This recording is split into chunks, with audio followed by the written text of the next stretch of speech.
No Deadpools were maimed in the making of this podcast, mainly because he won't die.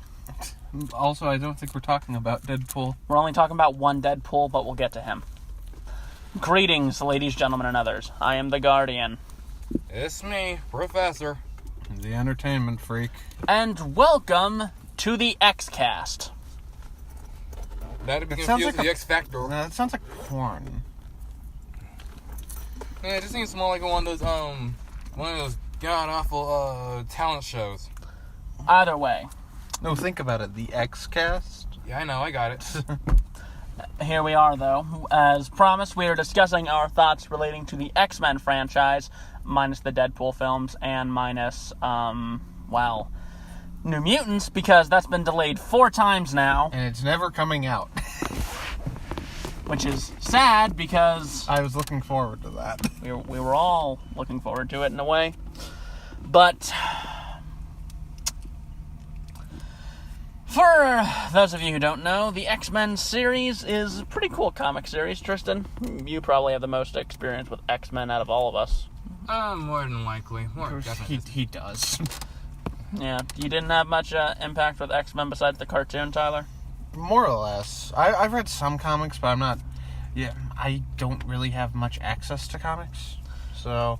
Yeah, I did not have much impact aside from a few episodes of the cartoon, mostly the stuff with Wolverine and Sabretooth that I caught on reruns, along with Spider-Man and the Incredible Hulk animated series.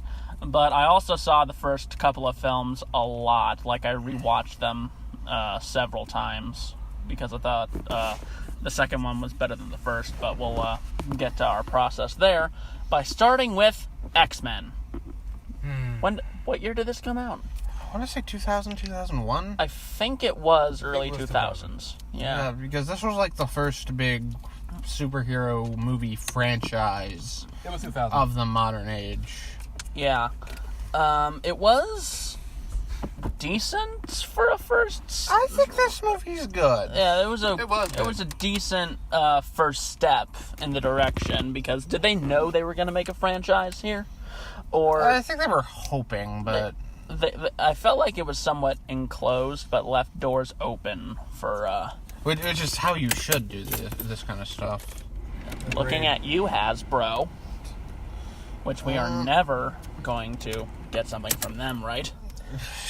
Yeah, but I watched the first X-Men movie quite a bit when I was younger. I didn't watch it that much, because I mostly went to X-Men United a lot more, but rewatching the first X-Men movie, it is still pretty good. It's still a good with movie. With a few major exceptions. Yeah, there's some parts of it that haven't aged well. Rogue. I mean, she aged pretty well. Her actress looks pretty hot now, but Rogue. The character was not done justice there. That's for damn sure. You can even argue the same for Storm. Yeah, that Storm wasn't done justice at all in this entire series, honestly. That wig was not very good. Or Halle Berry trying to do an accent. Yeah. Which she just dropped in X2. Yeah, Halle Berry in general in these movies. That's fair. I honestly don't mind Halle Berry too much, but in the X-Men movies, she was not the person I would have originally cast to play Storm. Probably not. The same cannot be said, though, for Hugh Jackman as Wolverine and Patrick Stewart as Charles Xavier. Patrick Stewart was born for this role. He really was. Practically, yeah. I figured that with all the stuff that he has, like being a Broadway person and whatnot, I did not expect Hugh Jackman to be one of the most ideal castings ever done, but... He is Jean-Luc Picard, after all. Yeah. Wait, are we still talking about it? Because I thought Xavier... Patrick Stewart. Yeah, I was moving on to Hugh Jackman. Oh, I was saying, because you were saying, oh. Yeah, your ears just caught up with what I was saying? Yeah, it's just kind of... Well, before we get to talking about Hugh Jackman, I want to say something that I kind of noticed yesterday. What'd you notice? So Wolverine's hair is kind of stupid. Like originally? Just in general. In every movie except Logan. His hair's kind of dumb when you look at it. I think it's just fine. I'd say it is. At least it's not going like the full route for like it is from the comics. No, it feels like they are in every movie that's not Logan. They're trying to. It's more subdued than it is in the movie. Oh, So they are trying to do the hairstyle, yes, but at least it's not like out the here with it. Well, that's because you can't really do that in real life. Yeah, they tried. Oh, to, you totally can. You just get the right hairdresser and the you can do right anything. amount of hair gel. They tried to make it look somewhat realistic. With that, his hair was just kind of really big. It still looks dumb when you're actually. No, that's one of those hairstyles that you kind of look at in real life. You're just like, okay, what kind of barber do you have? One of the jokes that I've seen done many times is that his hair is a part of his mutant power, and that if someone cuts his hair, it would just grow right back. I mean, that's definitely not true. But. I know, but it's still a funny joke to think about. His hair may look stupid, but what does not look stupid? The effects for his claws at the time were really damn good. Yeah. In 2000, they were really good in 2000. They really They were. still look decent now, but they looked really good in 2000. You don't think they held up? They We'll looked get to that. really We'll get good there. in 2000. Oh, I see. Yeah. We'll get there. We'll get there. How do we feel about Gandalf the Grey as Magneto? Ian McKellen's great in this. Sir Ian McKellen. Yeah, Sir Ian McKellen. Sir Ian McKellen. I think that was the other perfect casting choice. Hugh Jackman as Wolverine, Patrick Stewart as Xavier, and Ian McKellen as like an elderly Magneto. You mean Magneto? Yeah, Just Magneto. yeah. I honestly, They're both old. yeah. I didn't think they were. You know what? Ian McKellen still looks really good at the time for his age. That's because the man doesn't even actually truly age. He stayed at the age of what, maybe like 65 for the past 10 years when he was doing those movies. Well, that's the thing. It's just like with Sean Connery. Once you level up the max, you stop going. That's true, there, boyo. That's my imperfect impression of Sean Connery. I know it needs work. Magneto's plan, though, is stupid. The idea. What is his plan? His plan was to take Rogue, someone, and kill her by having her drain some of his powers in order to power a device that would turn people into mutants. So why doesn't he just power the device? Because he doesn't want to die. Yeah. Yeah, that is. I think that's literally the only. One of the only reasons they have Rogue in there, because It was House of M before House of M was House of M. If I remember correctly, he guess. didn't actually want to kill any of them. No, he did. It wasn't. If their bodies rejected the mutation, then it did kill them. It did kill them, which it was going to do to everybody, regardless. Well, it's happened with Senator Kelly for sure.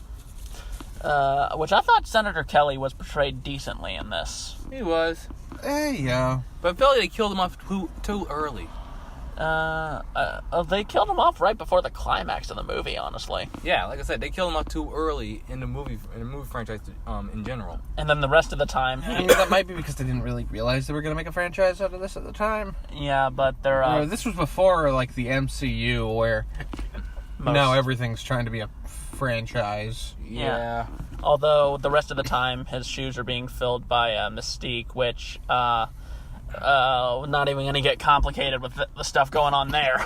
No, let's just try to avoid that. We'll be talking about Mystique quite a bit later. Yeah, so we'll just continue here. Some of the other mutants in this. I like Iceman's actor. I like I don't know his name, but I think his brother was in Smallville, Jimmy Olsen.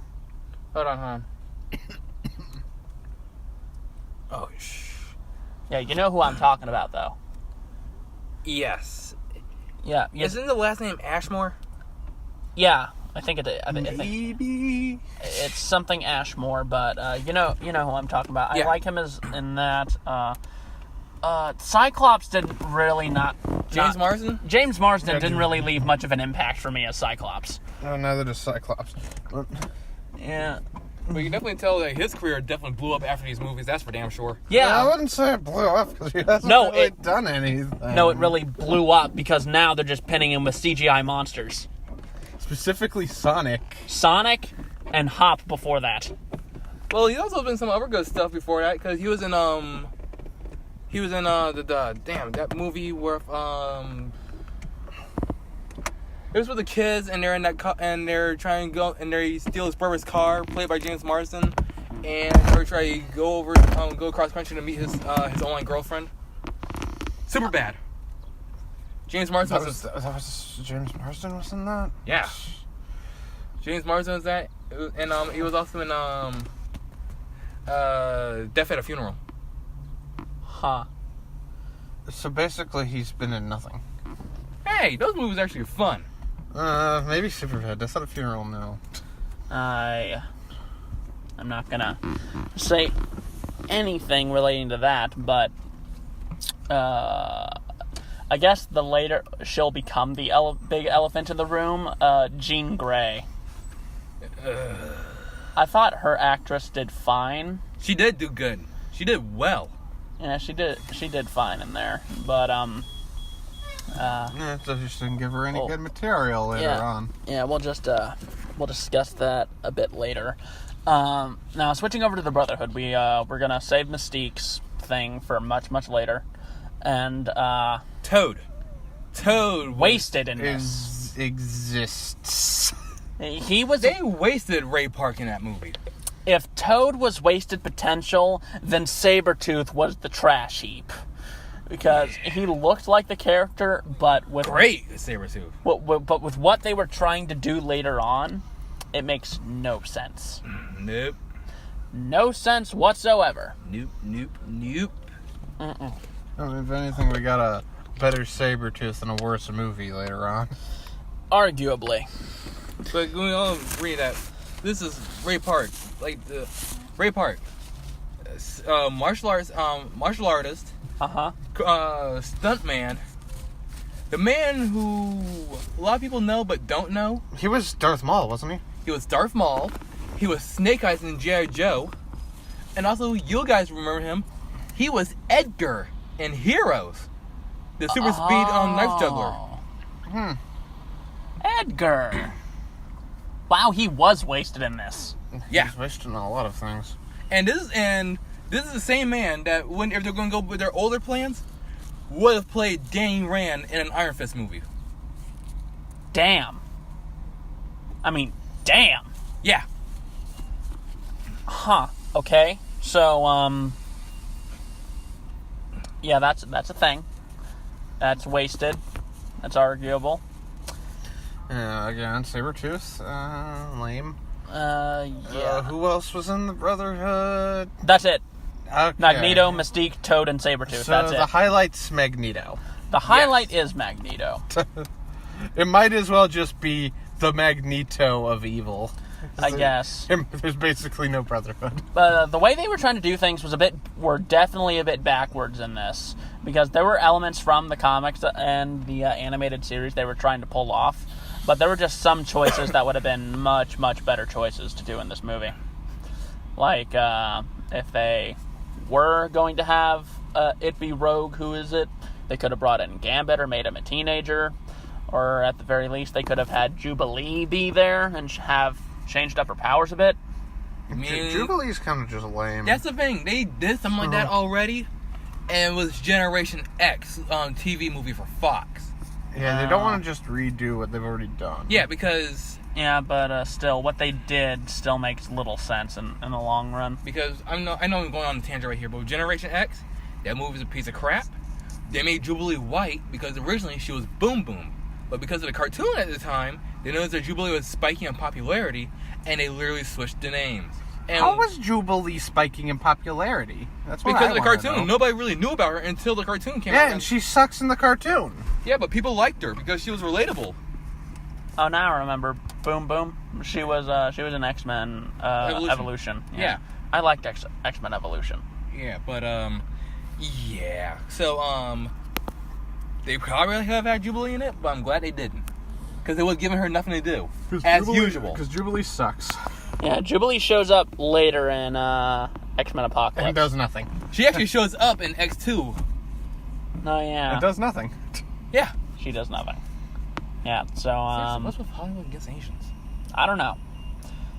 Again, Jubilee just sucks. So, She was so cooler in the comics, though. was there anything else worth mentioning in this movie? Because I think we pretty much covered everything. The beautiful way they portrayed the X-Jet Blackbird. Oh, yeah, the Blackbird, that was cool. They did a good job on that one. Oh, right. Thanks for reminding me. Let's address the line. You actually go outside in these things? What would you prefer? Yellow spandex? That was great. That was 2000s trying to be edgy. Yeah. The early 2000s superhero movies were desperate to be dark and edgy, weren't they? Yeah, some of them were pretty good.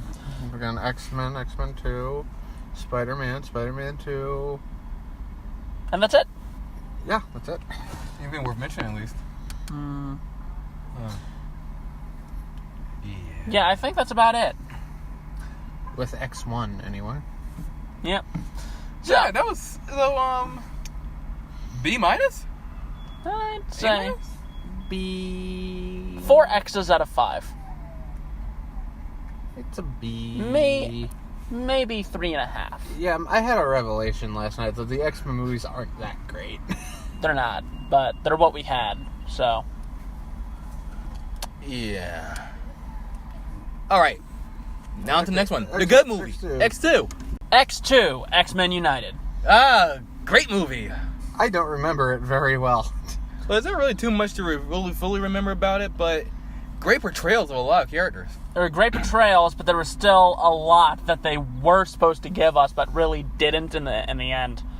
And it's still some What? squire potential. Yeah, so they were going into Wolverine's origin in this with William Stryker and all that. What did we actually learn? Nothing new. Not at all. More or less. Also, I kind of blame the movies at this point because they're mashing characters together.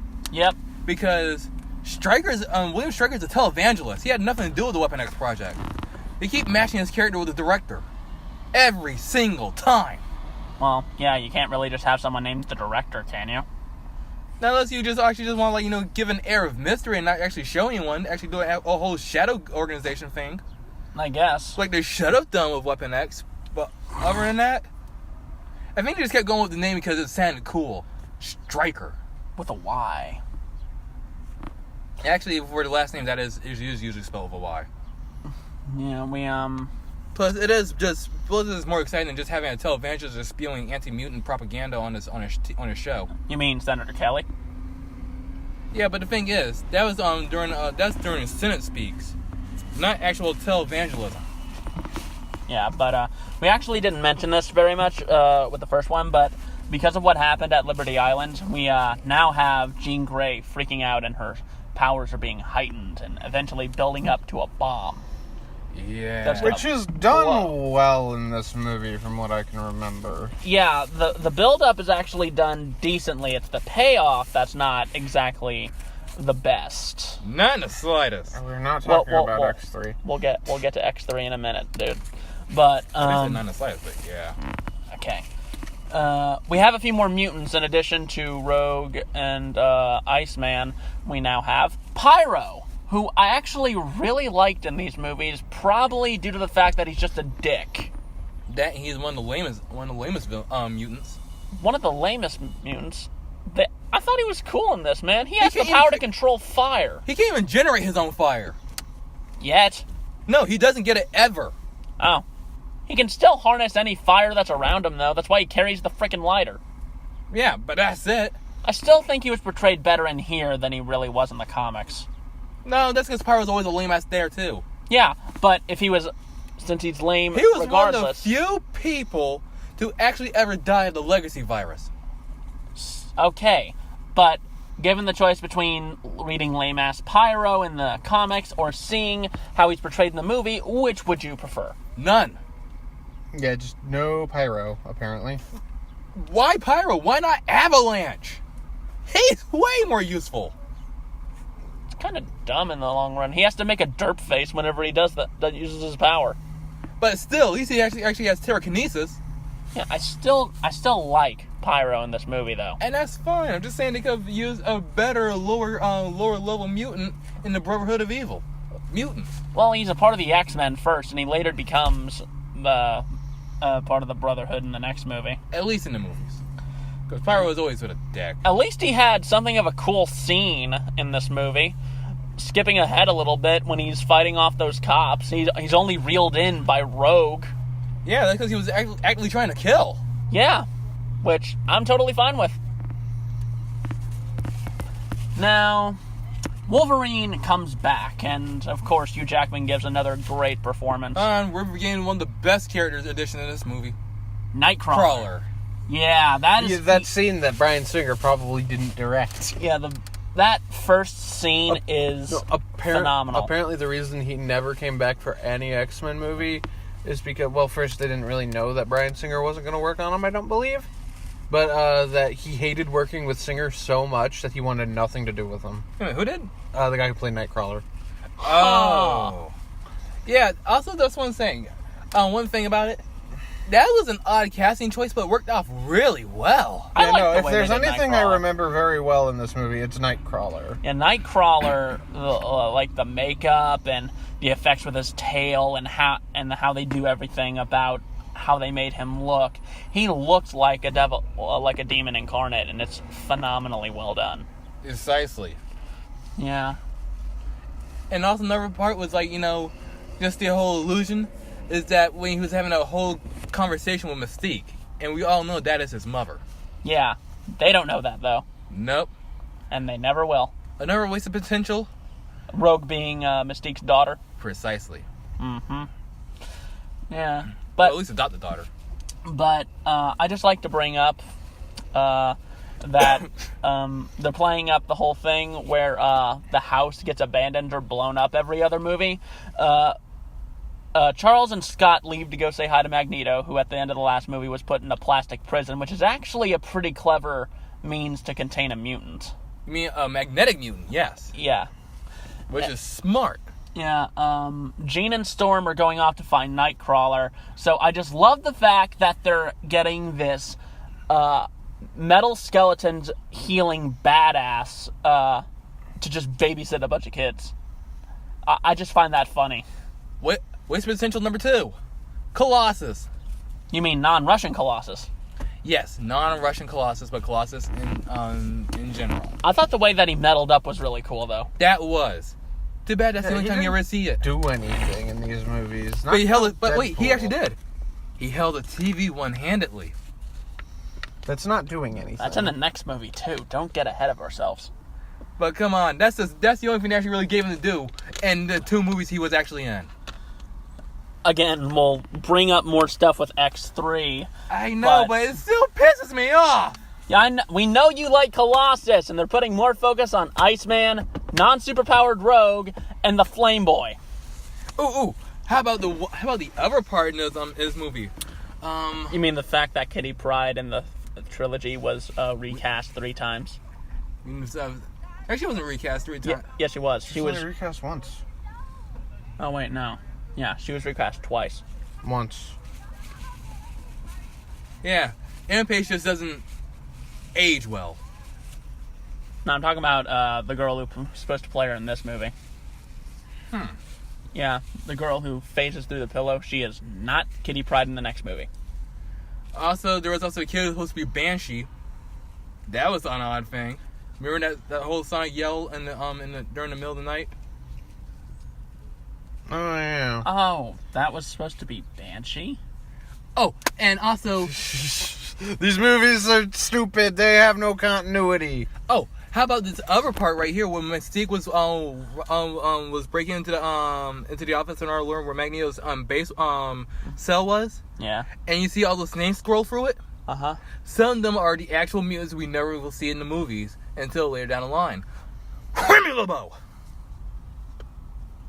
Yeah, you see names all the way from Remy LeBeau Gambit to Nathaniel Essex, Mr. Sinister. God, you're a nerd. X-Men's my thing. Like, that's mainly my Marvel collection, is X-Men. Well, I feel like that was just for Easter egg, then. It was. Yeah. Because they clearly didn't do anything with it. Still pisses them off, though. And also one thing that... No continuity. Another thing, I as much as I like the movie, there's still a few things I want to address. Especially, namely, the whole rebuilding of Cerebro. Oh, yeah. Where did they actually manage to get the full plan to rebuild Cerebro like that? They hacked the X computer. Yeah, I got that part. Also, the vegetable with the mind powers in the chair. Oh, Jason. They actually did something with him in the X-Men The Last Stand video game. That's right, they did.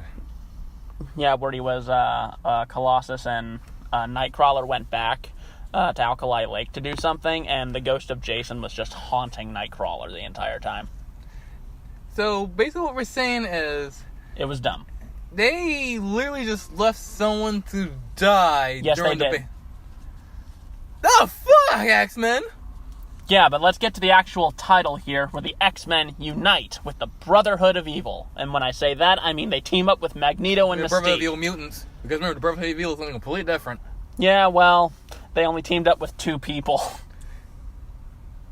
True enough. So, it's the couple of evil mutants. I guess. I mean, Power Rangers has teamed up with less numbers than that. Yeah, but you really can't count Brotherhood if it's just 2 people. You know, I don't like Mystique in these first few movies. Is it because she's naked? No, it's because she doesn't really do anything. She barely has any speaking lines. Aside from being a henchman.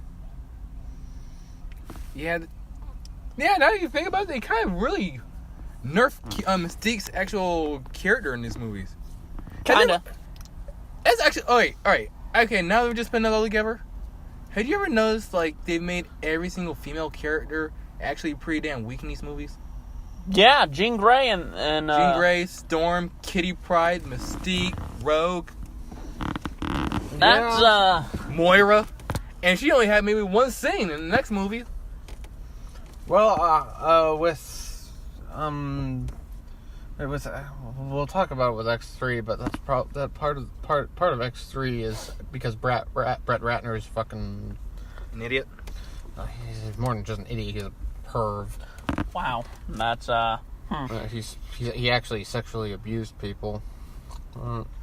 let's wrap up X2. You might as well. X2 first. X2, now that I start thinking about giving it some more thought, Mm-hmm.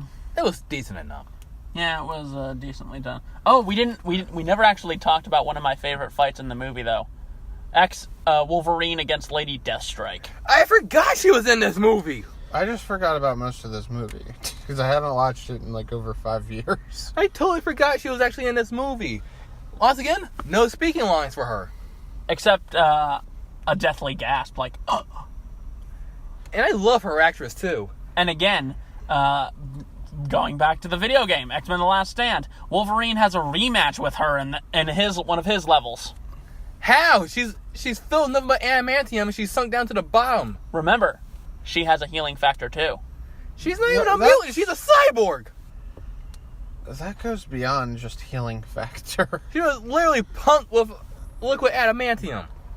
She should have drowned. Can't move 10 times at that over. point. Again, it's a video game. I know, but it was still a great game, though. Yeah, I like the game. Like I said, Lady Deathstrike could have had some potential. Well, one, Wasted potential. big time. And you want to know what the worst part about it is? Her actress is actually really good, because if anyone played Star Wars Knights of the Old Republic 2, she voices Visis Mar. Or, I guess something you guys will both know. What? She's the voice of Stacey Hirano in Phineas and Ferb. I would not know that. Huh. Yeah, I'm just talking about if you guys have seen the cartoon. Not really. I have. Yeah, she voices Kansas' best friend Stacy. Interesting. So, I guess we should just rename this movie X2, Wasted Potential. Yes. Again, you're starting to kind of realize my conundrum with a lot of these is that they're not actually that good. They're not really good. Actually, wait a minute. No, back with leaving Jason for dead, they left 2 people for dead. William Stryker. Wolverine strung him up with chains, and Magneto did nothing to help him either words. So basically, with that, he was left to drown. Good. It's amusing. Oh yeah, can we talk about how worthless Cyclops is in these movies? We'll talk about that in the next one. All right, how about Charles Xavier then? He was mind controlled for most of this movie. That is Bullshit. not only bullshit, because it's kind of happened before in the past. Usually, like, there's like some really outlying influencing him actually directly over the course, but just the fact that like there was actually someone actually powerful enough to actually keep up the illusion of actually keeping him in that stupor, that is enterprising. So let's get this right. That a man who has years of experience and practice using his mental ability to the point where in a later movie, when left unchecked, it could completely eradicate people's brain waves, is easily overpowered by someone who's basically in a coma. But remember, Yep. we totally forgot the one thing. Now, this is me playing devil's advocate here. He was injected with the spinal and brain fluid of said vegetable. And that was a direct source, like I was saying earlier, over a course of time. Was he really injected, though? Because we only saw a neural enhancer on him. No, he was injected because, remember, Stryker was demonstrating its use on Lady Deathstrike in order to keep her in that stupor? Yeah, but I don't remember them using it on him. That's Yeah, because you don't neither see do it, I.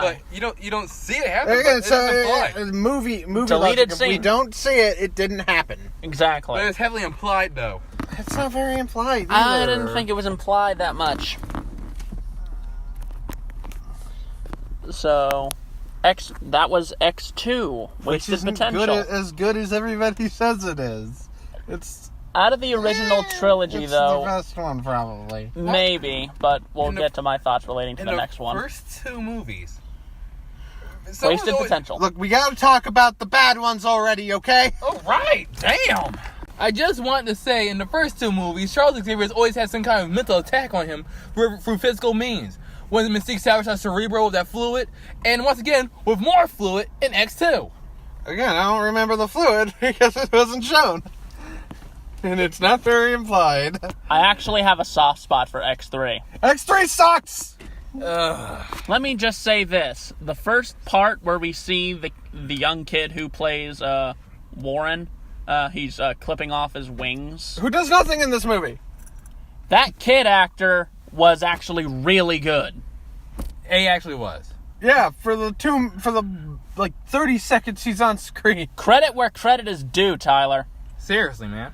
When there's nothing to go off of, there's no credit to give. Credit It's to so give on smart. that. For all we know, he does completely suck, but he had 30 seconds of screen At time. least you can actually feel his pain of being a mutant and trying to hide it from his father. Yeah, he was intentionally harming himself. Do you imagine cutting yourself? That's basically what he was doing with his wings.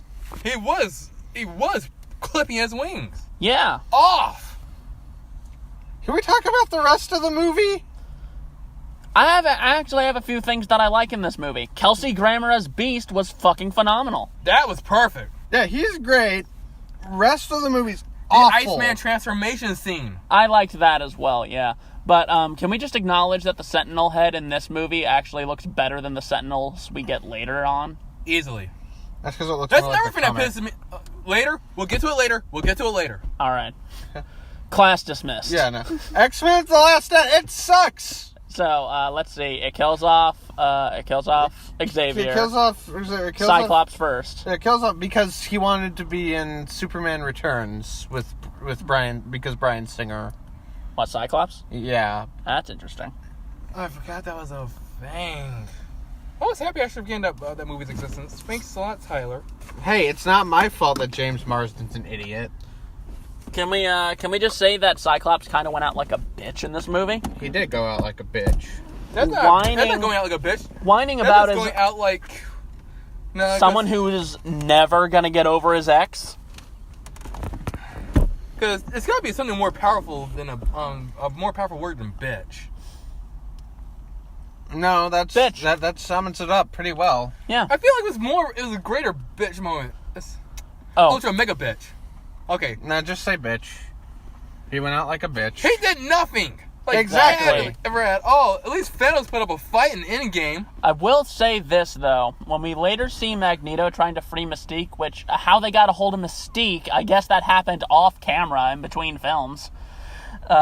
We actually see Magneto do something legit, because the last time he had an action scene, it was when he was escaping that prison using metal orbs. Yeah, we see him crushing cop cars with people inside of them. The bridge raising thing, precisely. Oh yeah, you know how you were mentioning how Mystique isn't really that good in this movie? Well, in this series, they got rid of her. Yeah, they get rid of her like almost immediately. Now, so people have compared this movie to Logan. Let me explain. They focus a ton on Wolverine. Duh. So did the other two. They kill off a lot of the characters. So did a couple over. So did the other two. They kill off Xavier. Yeah, yes. And that's literally all they compare it with. That's retarded. You know, not tone, actual plot, quality. Quality. No, there are instances where I do remember it more. Like, do people really hate the Juggernaut in this movie? Yes. Quite so. Why? I don't get it. Stupid. I don't really get why they hate him in this movie. Because Juggernaut's not actually a mutant. Yeah. Everyone keeps trying to compare him to being a mutant, but he's not. Yeah, well, they constantly change a whole bunch of other characters, so why should this be any different? Because we don't like it when they do that either. That's literally taking... Alright, how do I put this? That's like making Doctor Strange into the Sentry. Making him into a metahuman whenever he gets his powers through magic. Because Kane Marco is magic in origin. Not to mention, Juggernaut has no reason to be in this movie. He's there because he's a popular character. Well, actually, wait. Psylocke is there because she's a popular character, and they don't even name drop her, and they kill her off. Callisto is semi-popular enough. And we get Daniel Ramirez. We do? Yeah, that's Daniel Ramirez as Callisto. Mm. And the last time you saw her or anything was crybaby Maya Herrera in Heroes.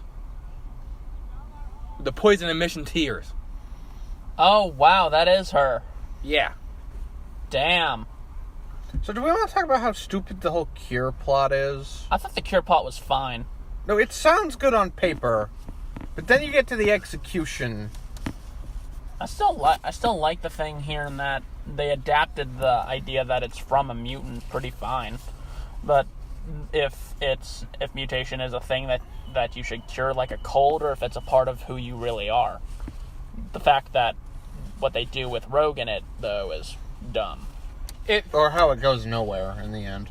It feels like it's just like a rare ham-fisted, either a pride thing or a pro-life, pro-choice deal. It probably is. That's fair. No, here's the biggest problem with this movie.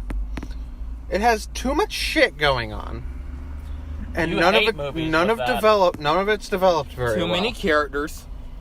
Oh yeah. They try to throw in this whole idea of having the Cure and having the Dark Phoenix. Oh yeah, we didn't even mention the Dark Phoenix yet. You actually didn't mind how they changed the Dark Phoenix. I like the idea that it's something that has always been a part of her. That is way more interesting than it being a stupid fucking alien. However, really an alien is a constant entity, but yeah. That's basically Alien. It's so poorly done in this movie. They made her look creepy as shit in some cases, though. Ugh. That's the one thing I could not get past. What? Like she had AIDS. She's not a character. She's a plot device in this movie. And who directed this movie again? Brett Ratner. And how did they treat women in these movies? Brett Ratner's a fucking creep. What else did he do? He was one of the producers for Justice League. He was the reason that they went from looking like normal warriors in Wonder Woman to looking like fucking lesbos. Well, that's kind of the whole point with them after a while. But no, looking like them, not looking like warriors. Yeah, the fucking wearing skimpy clothing in Justice League. I actually, as much as I like the DCU, I kind of actually blotted that movie out of my mind. Justice League? Yeah. And this is coming from me. Again, we'll get to a DC debate at some point in the future. That's not a DC debate right there. Yeah, that's just me besting Brett Ratner. I know, but Yeah, He also did that Dwayne Johnson Hercules movie. I didn't mind that Hercules movie. Yeah, that's okay. Now that you said something about Brett Ratner, that probably explains how he managed to get away with the Flash in the Wonder Woman's cleavage scene. Yeah, Again. it is. With, not just Joss Whedon, but I hate him. Yeah, Right, anyway, back on Brett track. Ratner's a creep who doesn't get work anymore. Back on track. Bryan Singer's a creep who shouldn't get work anymore. He's a pedophile. He's more pedophile than anything else. I thought the climax of this movie was fine. At least until the end of the climax. So, you don't like the climax of this? No. It's mostly because of the healing factor thing? That's a big part of it. I hate that their relationship is so underdeveloped, poorly thought out, and one-sided. And then, of course, in terms of the actual fight stuff, the fight scene looks awful. Yeah. You never even get to see their powers, really. The only good It looks more like just a bunch of people in the dark punching each other. That's all it was. It's not even well lit. That's all it was.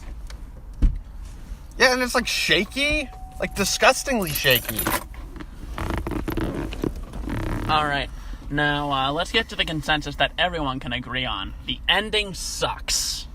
Now, going back to what you mentioned regarding The Cure, it goes completely, absolutely nowhere. forgotten. And Like, they don't even mention it in Days of Future Past. they don't, because I guess it was temporary, because we see Magneto moving like the chess pieces again, and when there's even a deleted scene where Rogue kept her powers, which this just gives me the mental image of Rogue with no powers fucking someone, and then they just suddenly come back and she kills someone during sex. Oh, how about the biggest bullshit moment? What? The living vegetable Moira was taken care of Yeah, and fed. the ending credits scene. Oh when yeah, that was an end credit scene. Charles just shows up, which I didn't even know about when I was younger. Yeah. How do you feel about it now, though? It's stupid. It's still stupid. And how does he manage to look exactly like Charles at the end of the Wolverine? He probably talked to someone who, has a mutant power that involves shape-shifting. Yeah, he just magically comes back to life. And he's still in the chair. Cyclops is still dead, though. Cyclops dead. Seriously. He's in the chair, even though he's in a completely new body. We'll talk about that. I guess. I can't remember the Wolverine at all. Well, that was our discussion with X3, which I consider to be something of a guilty pleasure, since I like some parts of it. Like, I like Kelsey Grammer, I like some of the action. That's about it. Also, The second worst X-Men movie. Also, it can also be said as one of the first movies to ever use a meme. I'm the Juggernaut, bitch! Yep. Alright, let's move on now. And now we get on to the, well, at least until we see Dark Phoenix, the worst X-Men movie, and that which I can still actually watch. Tristan, don't punch me. So we went off on this movie a few weeks ago. Well, you were talking about it. I didn't bother putting it on my list. Yeah. But it would have been up there had we gone to 6 movies. Yeah, our superhero movie stuff. Tristan, put down Put down the mouthwash. Tristan. He's not saying the movie's good. Put down the mouthwash. I'm not saying the movie's good. I know I'm you're not saying able it. to watch it. I know. I'm not saying it. It's not new that. it's It's the not fact we're watching talking it. about it. Then why are you looking at me like you're about to beat my ass? Because we have to talk about it. It's an X-Men movie. X-Men Origins Wolverine. So let's first talk about the good. Nothing. You said that you preferred I know. Sabretooth in this movie to the... I know the Okay, good yes, I do prefer Sabretooth in this movie. He's better acted. He's better portrayed. He's actually kind of intimidating. Yeah, he's well done. Everything Tristan? else. What? It ended. It does end. It has an ending. It doesn't keep going, we're not still watching it. That's the other most positive aspect of this movie. I also still like Gambit. I kind of still like Gambit in this. I hate Gambit in this. Okay, I just like that we finally see him in a movie. Yeah, but he's not done well. Right, I have one good thing about the Saber Brothers movie. What? Will.i.am as John Rafe. Oh, yeah. Will.i.am's not a good actor. You barely see John Rafe to begin with, and he actually puts him down low. Yeah. So now let's get to the bad. Everything. Okay, wait. One more positive. Okay. Wolverine's jacket looks awesome. That's not really a positive. Okay. Let's start with that at the top of the list. The claw effects are god awful. How did it go down in quality? These look like they're from 1993. They look like from the Spawn movie. Yeah, they do. Godzilla 2000 CGI is better. Oh shit! It's starting to rain in here. Yay. 2000 has some of the worst CGI in that franchise. Sorry, we're doing this in a car, so it's a bit warm now. Yeah, so if you hear any noise, it's either It's the AC. It's an engine and an AC, because we don't want to get rained on and it's hot. Right. Honestly, talking about this is better than talking about X-Men Origins.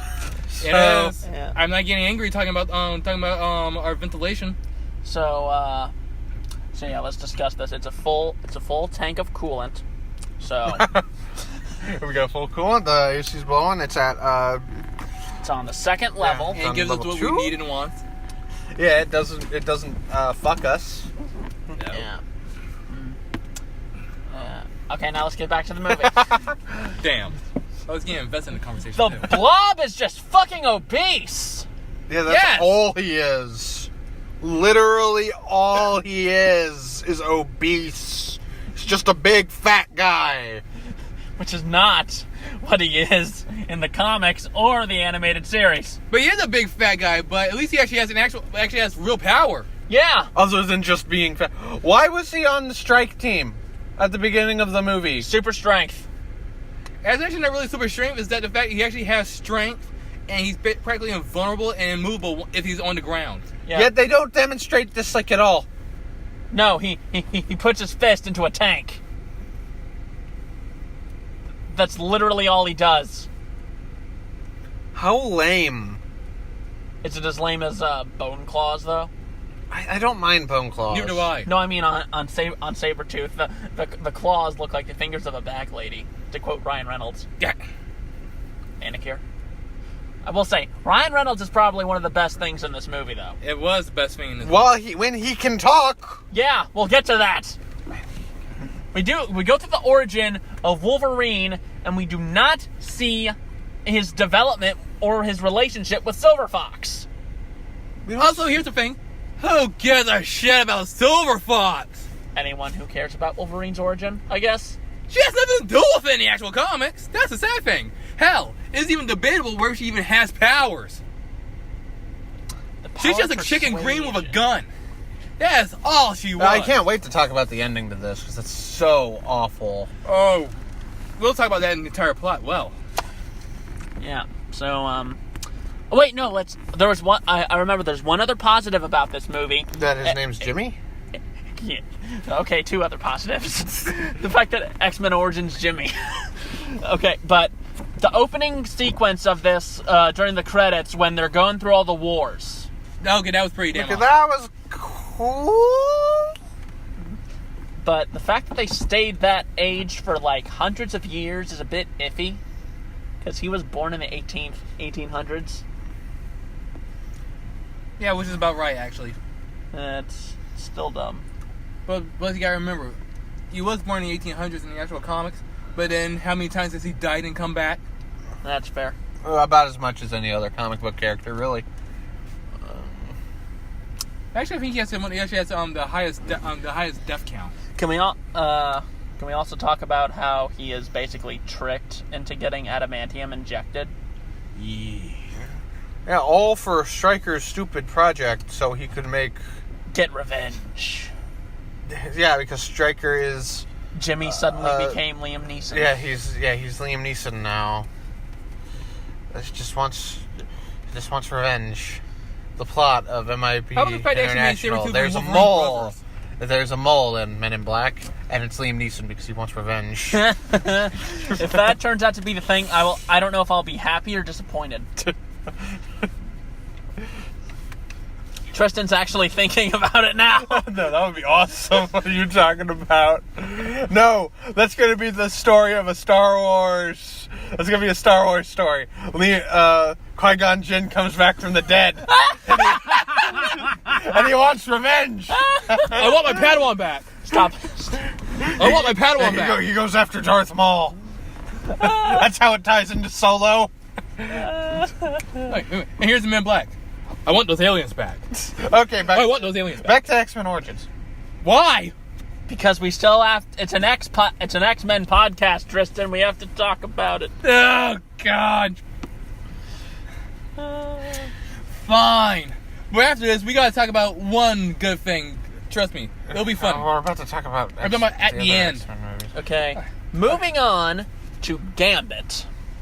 Who's terrible in this movie. He gives one of the best shots in the movie, though, when he's, like, doing the thing with the cards. That's literally the only cool thing. Yeah. What's his actor's name again? Because he's in a lot of terrible He was in movies. John Carter. John Carter's okay. He was in Battleship. Yeah, Oh, he was the main guys. guy in that. I forgot about that movie. There is... I think I know where you're going with it, but I remembered one good thing that came out of this movie. The video game.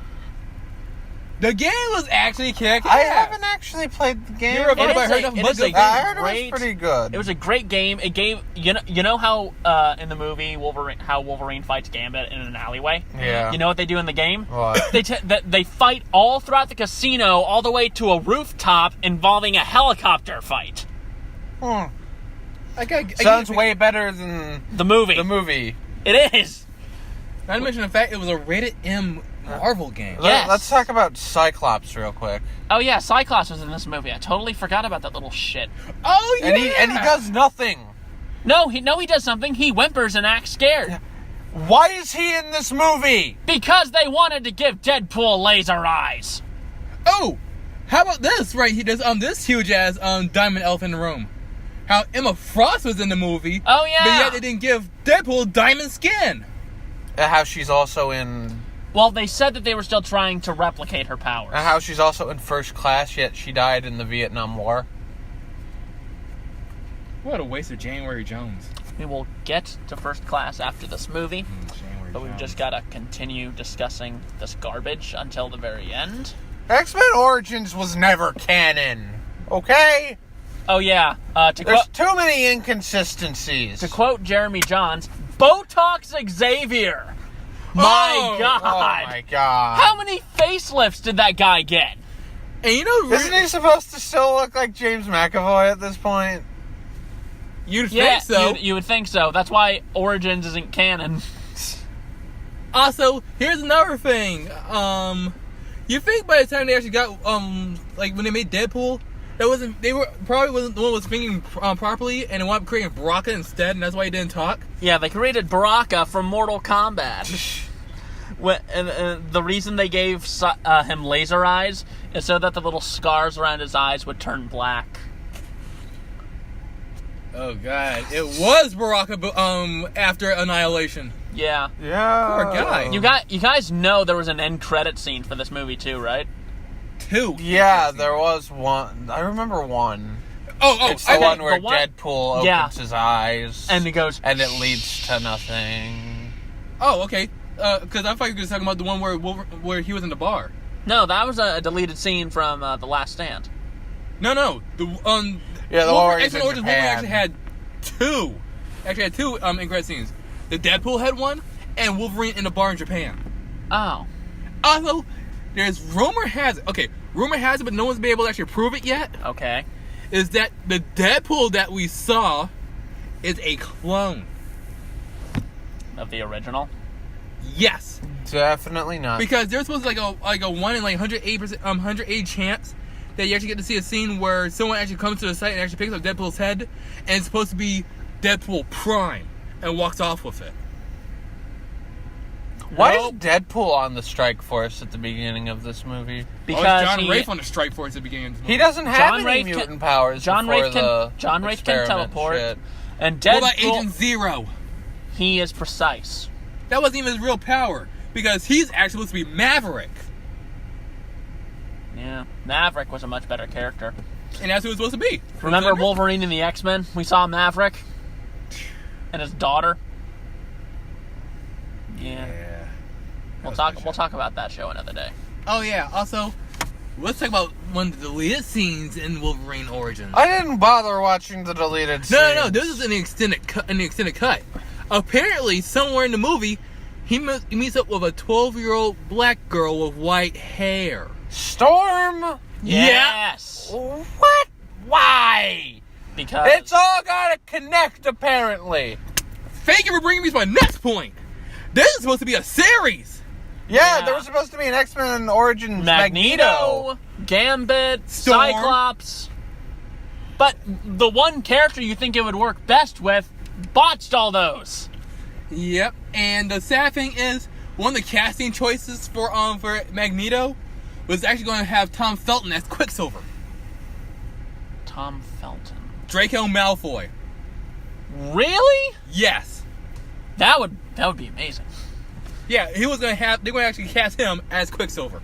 Or at least talking about it. Okay, was there anything else worth discussing with X-Men Origins Shitterine?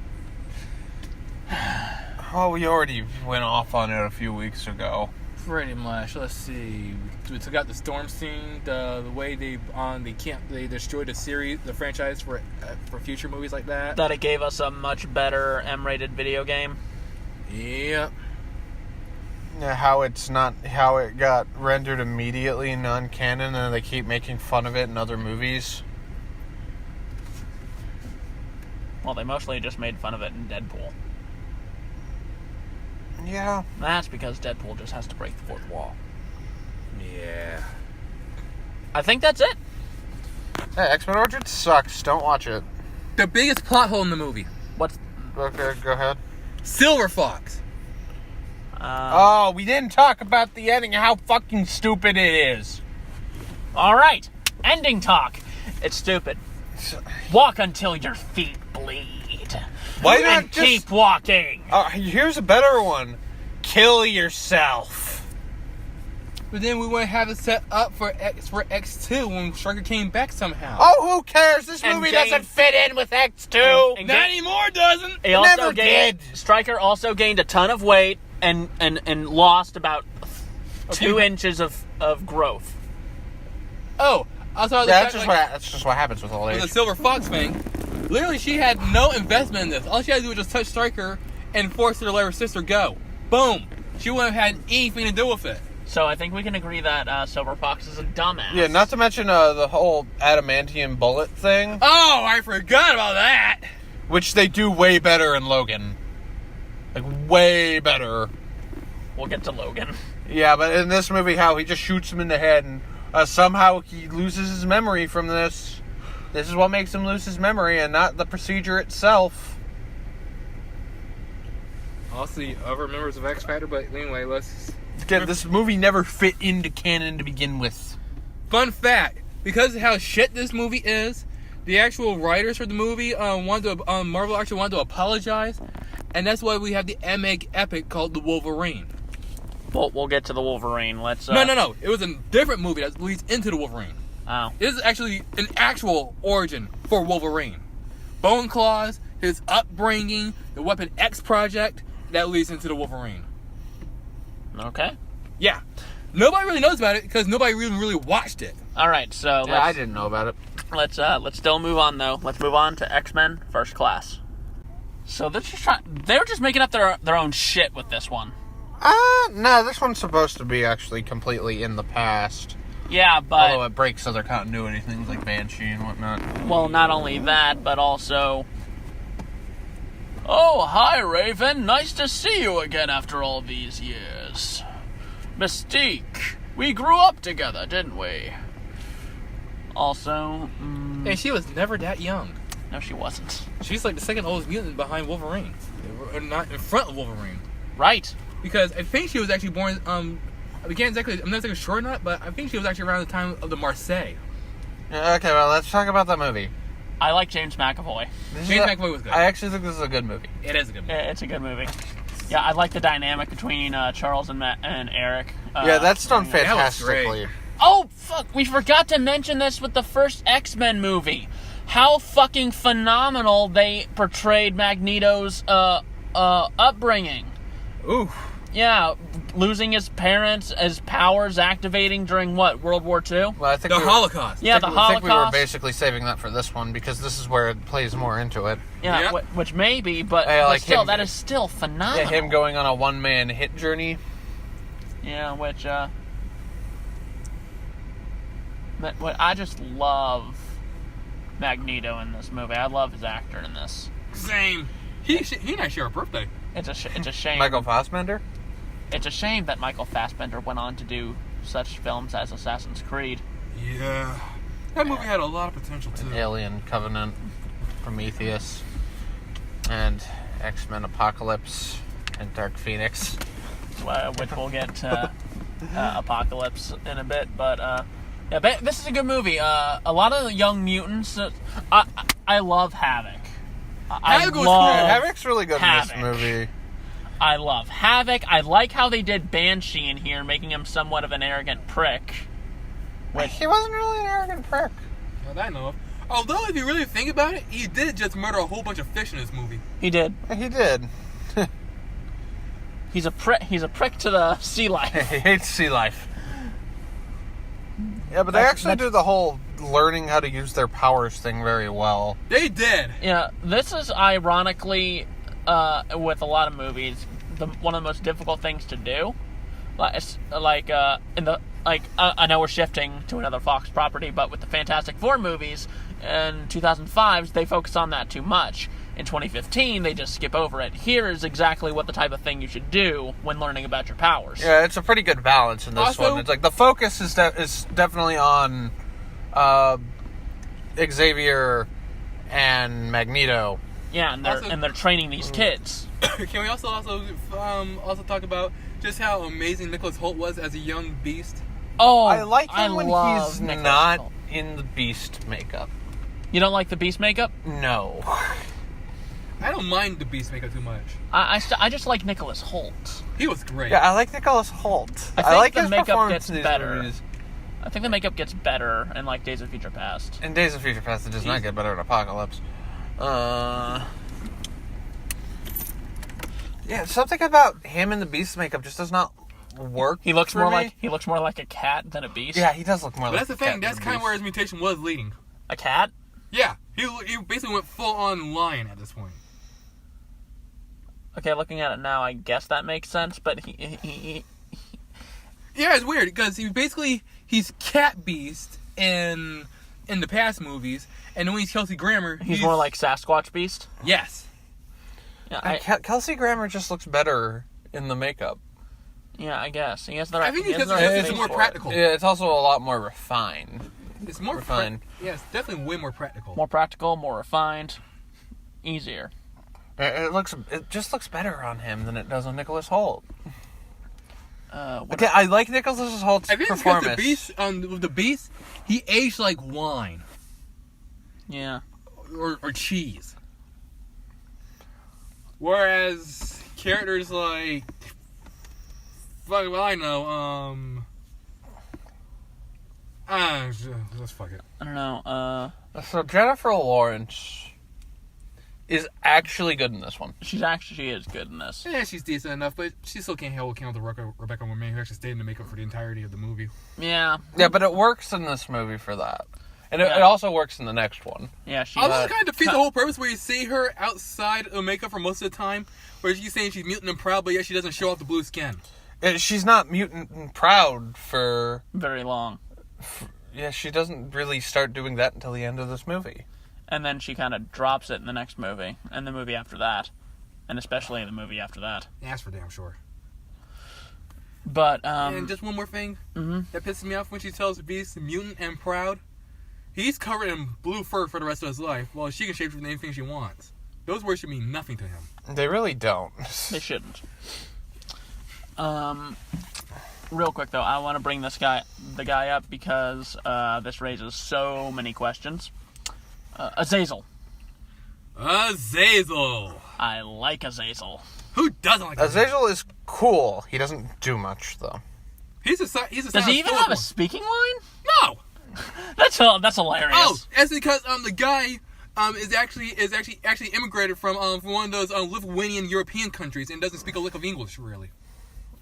He can act though. He can do what he does. Yeah, so that's why he wasn't able to speak English because he didn't know English at the time. Although to be fair, with how they do Azazel, that kind of fits. Yeah. He doesn't need to speak. Yeah, no. You just tell him to do something, and boom, he does it quickly. Emma Frost is hot in this movie, but kind of pointless. Janeway Jones. Yeah, she does not do much in this movie at all. No, she does not. No, not at all.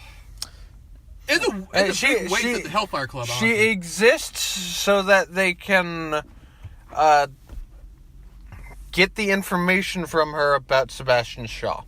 Yeah. By the way, That is why she's there. What mutant is he supposed to be? Sebastian Shaw. Yeah, it's just what his name is. That's it. Yeah. Or you want to, you can go. You can use this colloquial term, the Black King. Nope, just stick to Sebastian Shaw, because I kept comparing his powers to Bishop. That's because his powers were basically like Bishop's, but not concussive. They're more physical than energy projection. He was actually kind of intimidating in this. Sebastian Shaw's always been intimidating. No, I mean the portrayal of the guy. Yeah, by Yeah. Kevin Bacon. Yeah, Kevin Bacon was perfect for that. Yeah, he's great in this movie. Well, there was another... Honestly, I think that he's the best of the X-Men villains in this movie next to Magneto. I think he's actually better than Magneto. That's because they don't do much with Magneto in these movies. Magneto's evolution in this movie was well done, though. You think that he's going to start to take a step towards what Xavier believes, but his own doubts and the movements of humanity just continues to push him It's never towards going his to happen, own. too, because it was one on record that Stan Lee and Jack Kirby, as well as Joe Simon, based these characters on MLK and Malcolm X, respectively. Where Professor X MLK wanted to work with humanity in order for the betterment of everyone, while Magneto Malcolm X wanted to rule over humanity as his tyrant, with humans underfoot, with mutants reigning supreme. Yeah. So the dynamic at the end is still pretty well done. Yeah, hell's yeah. Oh, right. Moira McTaggart. Why was she American? Reasons. And why was she an agent? I still like her. Still like her actress though. Reason. Oh no, I have no problem with her actress. She's beautiful. She's pretty as hell. Oh yeah. But Yeah, Rose Byrne. yeah, she's supposed to be a redhead Scot. She's supposed to be the epitome of a Scot. So you were still a little bit disappointed. Yeah, I mean, there's a few things in this movie that kind of disappoint me, but I got over it pretty quickly because it's still a great movie. This is definitely one of the best of the X-Men movies that has X-Men in the title. I will still say this. I found the ending, the last shot of the movie, to be kind of stupid. With Magneto. Magneto's purple and red outfit. I think there's just too much going on there. Yeah, too much going on there. But at least they actually managed to give him his colors from the actual comics. Yeah. And then they muted it from here on out. Yeah, which I'm fine with him keeping sort of a crimson burgundy color scheme, which I'm still fine with that. But at least the fanboys got something. Yeah. I did appreciate the color scheme. I really did. Mm-hmm. But on Michael Fassbender, it just looks odd. Yeah. That would have been perfect for Ian McKellen, but on Michael... Well, that's just because like Michael Fassbender's a younger man. I know, but still, at least with... it's just like how you're saying with the Beast makeup with Nicholas Hoult. The red and the purple scheme on Michael himself... Yeah, it's never looked completely right to me. I liked it in the comics. It worked there. I like it in the comics. Even, like I said, if it was just like a bit more... just a slightly bit more muted, and just give him to Ian McKellen... Head explosion right there for me. You know what I find hilarious, though? As we're going through all these movies... we're realizing they're not great? No. Well, yes, but the movies we consider good are actually have shorter discussions than the movies we consider bad. Yeah, because there's a lot to unbox of the bad ones. Yeah, I can't wait till we talk about Apocalypse. That's a polarizer one. Oh, yeah, but let's move on to the next one. Now we get on to what might possibly be the most forgettable movie in the X-Men franchise? The Wolverine. Honestly, this movie is about as memorable to me. Okay, granted, I haven't seen the movie all the way through, but it's just as memorable to me as Lost. I have seen the movie all the way through. I don't remember anything in this movie. I have a very vivid remembrance of this movie for one specific reason. I remember the trailer. And so through there, I'm able to remember the most of it. Like, the idea of Wolverine losing his healing factor is interesting, but the rest of it is just... Stupid. When they get to the climax with, like, the Silver Samurai and all that, what they did... Silver Samurai is in this movie, isn't he? So basically what they did with Silver Samurai, wasn't that basically just a prototype for what they did with Shred in the Teenage Mutant Ninja Turtles movie with Michael Bay? Yes. Yeah, I think so. Yeah. Because wasn't the Silver Samurai armor just one big giant mecha suit? It was in the movie, because in the comics, Silver Samurai was actually a mutant who wore silver armor because he was from feudal Japan. He wasn't from feudal Japan, he just took on the customs of feudal Japan. Yeah, and he found that very much, and I think his power was like imbuing it with more power. He could emit a tachyon particle field. Wasn't he a World War II veteran? Like a Japanese soldier in World War II that Wolverine saved in this movie? In the movie, that's what We're happened. talking about the movie, not the comics.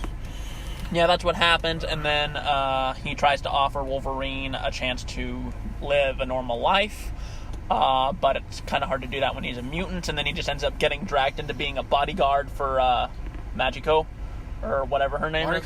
Mariko. You remember this movie way more than I do. Yeah. You're actually paying attention. Because and I then, don't remember this. A good chunk of the movie is just Wolverine without his healing factor, constantly getting patched up by either Mariko, or... You watch anime, yet you can't pronounce these names. Shut up. That's Both of you, shut up. Either getting stitched up by Mariko, or a bunch of random doctors, including veterinarians. Isn't there also some snake chick in this? Yeah, the snake chick is actually what... she, infects him with a snake that's keeping him from using his healing factor. And, I forget what her name... I think her name's supposed to be Viper. Oh, God! He remembers. And, there was also another character. I don't remember her name, though. She was the redhead, she was the psychic. I'm just gonna call her Jenny. Jean Grey? No, Jean Grey is in this movie, though. She's, constantly tempting Wolverine to go into the light. But the first few minutes of this movie were awesome, with him basically living out in the woods. And, stopping hunters who were using illegal hunting methods to hurt animals and bears and stuff. Total blank. Tristan, stop trying to kill yourself, basically. That's what you're doing with your imaginary handguns. I need 2 guns for that shit. No, you don't. 2 guns for that shit. No! You need 3. Thank you. It's Bang! It's better than X-Men Origins. That's not saying much. It's a better movie, but it's not as memorable. That's like saying X3 is better than Dark Phoenix. Which it probably will be. But yeah, there's really not a lot to this movie because it's just so forgettable, except for the ending where we see Magneto and Xavier meeting up with Logan again. Or, there's one thing I do remember about the movie, and that's just that one deleted scene. Oh yeah, the deleted scene where we were supposed to have Wolverine in the classic yellow spandex costume. Or something reminiscent of it, at least. Yeah, and they tease us with that, and we never get to see it. See, I don't remember the movie, so why would I remember that? Well, we're telling you about it. Oh yeah, and there was another moment where while Wolverine doesn't have his powers, he was shouting at gamers while playing Team Fortress 2. You know, I would believe that. I was trying to make a reference to what Tyler was saying about people spoiling Endgame. It's like, my favorite part was when Thor was yelling at gamers on playing Fortnite. Yeah, but I was trying to see if he could... He doesn't remember this movie well, so I was just trying to fuck with him. I don't remember this movie at all. It's... The Wolverine... I know I watched it. The Wolverine is as memorable as Elektra. I have not watched Elektra, though. I haven't seen Elektra in a while, and I can't remember that movie either. Can we at least all agree to consensus that this is boring as hell? I'll say it's forgettable. Well, same guy went on and directed Logan, so... That's a 180. Yeah, because I remember Logan very well. Yep. Alright. Now... What the hell? Picking at my lip. So... Days of Future Past, I guess? Indeed. Now we move on to one of my favorite of the X-Men movies, Days of Future Past. It's the best of the ones that have X-Men in the name. And it is practically the best one. So, can we just mention that the X-Men are basically fighting Ultron Sentinels in the future? They are. Yeah. These things do look like Ultron, don't they? They do look like Ultron. Yeah, because I rewatched this one last night. Yeah. I find it funny that we're getting these bad Sentinels, but yet there was no allusion to Master Mold or Nimrod. Nope. None whatsoever. But at least they did get something pretty awesome, right? They got both Bolivar Trask in it. Yeah, this time played by Peter Dinklage. Dinklage. Peter Dinklage, Peter Dinklage, Peter Dinklage, Peter Dinklage. I love Peter Dinklage in this. Doesn't love Peter Dinklage. Yeah, it's very much entertaining in that it is Peter Dinklage. Also, another thing, I'm not sure a lot of people ever noticed. What? That Trask is an anagram of Stark. Yeah, I thought that was pretty obvious. I never really noticed that until now.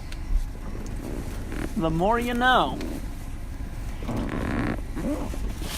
The Sentinels in the past, though, they look like crap. Yeah, they do, but I think that's kind of the point. They were just prototypes. They were prototypes. Very plasticky prototypes. Can we just compare... people have compared this movie to, like, Terminator 2, in that you can literally compare any movie about time travel to Terminator 2. No, not really. No, this one's almost like specifically Terminator 2. Or Terminator in general. Yeah. Only this time, he's here to help. Terminator 2. And that he has to help someone regain their way so that the future can be secure. Terminator 2. While also trying to help his allies fight off a bunch of robotic killing machines. Terminator 2. Along with some guy who's actually creating the things and to stop him from... Terminator 2. Yeah, it is Terminator 2. So, here's a question. Why did they send Logan back? Because he made the trip with his memory, with his because he's the healing only one that factor. exists in the past that they could have used. And he's like a caveman. No, the explanation they give is that his healing fact, when someone travels back in time, their mind can go nuts, and Logan's mind is the only one that continuously can heal. So, in other words, bullshit excuse to have Wolverine being the center, center of attention again. Yes. So I remember somebody said that the X-Men movies are basically just the Wolverine the Wolverine and Mystique cinematic universe. Or Wolverine and his bitches. Yeah. Okay. It actually works in this movie, but still, it's like you're sending a caveman back in time to do this stuff. Yeah. So in the past, I have Bone hair. claw. I have hair. And I have bone claws. Hair? Walk. Young. But why is it that Key Pride was the one that was actually able to send them back, though? Wibbly wobbly, timey wimey. No, that's bullshit because they weren't able to Wibbly use... wobbly, timey wimey. That's not wibbly wobbly timey wimey. Not in the slightest. That's the only excuse that I've got. That's How not else would you explain it? It's an excuse that doesn't exist. How else would you explain it? They had to come up with some bullshit to pull it out of their ass because they weren't able to use Rachel Summers. Wibbly wobbly, timey wimey. That's not wibbly wobbly timey wimey. Also, butterfly effect. That's not butterfly effect. You're just pulling up random time travel things for this. So is the movie! How else would they be able to have Kitty Pryde send Logan back in time? Because Jean Grey is dead, No, Cyclops we're is dead. talking about her power set. She doesn't have that kind of power set. At all, ever. Don't up. say it. Wibbly wobbly. No! Ow. I hit him with the mouthwash. Yes. And now my head is sparkly, minty fresh. We didn't pour it on you. We just hit you with the bottle. Yeah, but with It's because mouthwash. Jean Grey is dead, Cyclops is dead, so they weren't able to bang and have Rachel Summers, so they had to pull some excuse out of their ass and give Kitty powerful telepathic abilities. So, a comic book movie. Making up shit as they go along. Specifically an X-Men movie. Especially in X-Men movies, but at least Days of Futures Past in the actual comics, at least Rachel actually has that telepathic ability to do so, and you send Kitty back in the past. Didn't we say this was the best of these? No, clearly this is the worst of these. It's just inconsistent, but it's still one of the best ones. You know, we all know what my favorite scene in this movie is. Quicksilver? Quicksilver. Quicksilver. Quicksilver while he's on screen, and then they just tell him, "Ah, you can go home." They should have kept him around. Yeah. Yeah. Bring a guy in with super speed to, like, help get Mystique out of there so that she doesn't kill Trask and start World War III. Or get Trask out Yeah, you know, of there. this whole thing would have been fixed immediately. Yeah, or just get Trask out of there and running somewhere else where Mystique can't find him. I guess. Which would have had the same effect that the end of this movie does, too. Yeah. Because you just saw a mutant save someone. Yeah. Basically. As it was all broadcast on TV.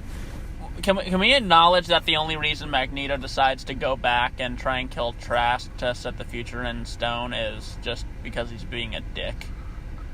There's no logical rhyme or reason to Why why he did does they it. need Magneto?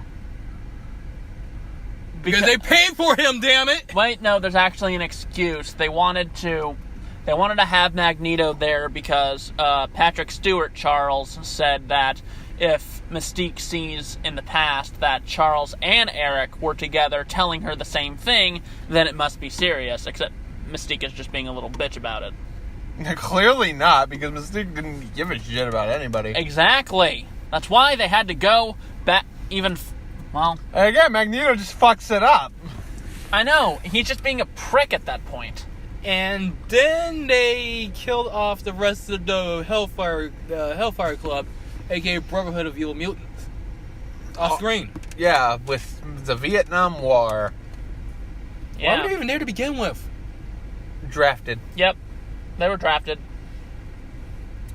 It seems like just literally been like, fuck you. Drafted. Yeah, you can't just dodge the draft like that, man. Azazel could! And we all know Azazel could. That's kind of his power. I don't know how Azazel did. No, because he's dead too. Azazel probably just got shot we by- don't know how he died. We do know that he probably pumped Mystique full of semen beforehand, though. Well, no shit, Sherlock.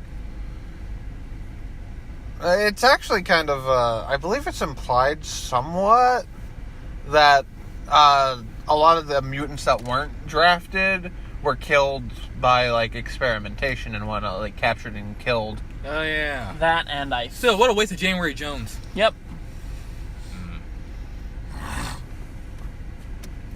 Still, can we mention how hilarious drunk stoner Charles Xavier is in the past? That was just depressing. That was hilarious. I love James McAvoy doing shit like that. It's so fucking funny. So have we all just realized that none of these movies are good? They're good, they're just not great. They're good, they're not inconsistent. They are inconsistent. They're not consistent. I feel depressed now. Oh, right. There was one other thing. There is a fatal flaw that this movie has committed. And everyone who saw the movie knows about it. I remember you. We came to you long time ago when we needed your help, so I'm going to tell you the same thing you told me. Fuck off. When in fact, It was... go fuck yourself. Yep. That's basically saying fuck off. So, Yeah, but it's It wasn't Literally verbatim, though. It doesn't need to be verbatim. If he was saying, I'll tell you the It same happened thing you 10 told years ago. 10 years is still... Actually, 10 years might actually be just a week for Wolverine. Given how fast he can heal. Or how long he's waited. Pretty much. Either way, I still like Days of Future Past. So do I. It's still good, but It just... thinking about it.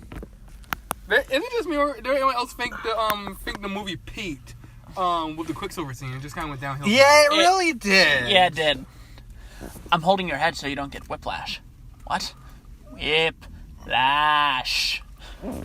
I guess we're just gonna not talk about the rest of the Days of Future. There's not much left to talk about. I think we covered it. How about The only thing we didn't mention was later when Logan wakes up in a sort of alternate future where everything is peachy and happy and shit. Can we also talk about the fact that the whole Quicksilver scene was just one big giant fuck you to Marvel Studios and Joss Whedon? It really was. Yeah. Because they literally filmed that scene, actually that whole thing, because it was originally Juggernaut helping Charles Wolverine break out Magneto out of the Pentagon. Which would have been... Stupid. It would have caused more problems than it would have solved. Pretty much, and the fact that Oh no, I'll probably have to look into this so that I know you're saying the truth. Because what I remember the story being that no, they were always intending to use Quicksilver. No. But what happened was that Marvel could only choose to use one going forward, and the other one had to die off. Same with Fox. But that's the thing, though. That's not really how it went, because they actually shot and did the Quicksilver scene when the movie was 90% finished. Because they heard that they were doing Age of Ultron with Quicksilver and Scarlet Witch, and so they thought it'd be like one big giant funny fuck you to Joss Whedon, and we're add his scene in at the last minute. Not to mention that Kick-Ass died in Age of Ultron, but Ass Kicker remains to be Quicksilver in Days of Future Past. Pretty much. So that's the funny thing about it. Because they're actually behind the scenes stuff and stills of actually the actual Juggernaut suit that was actually being used for the breakout scene. I'm glad that wasn't in the movie. Yeah, that would have caused more problems than it would have solved. Really? Yeah, but that was literally the truth. That literally last minute F you. Believable.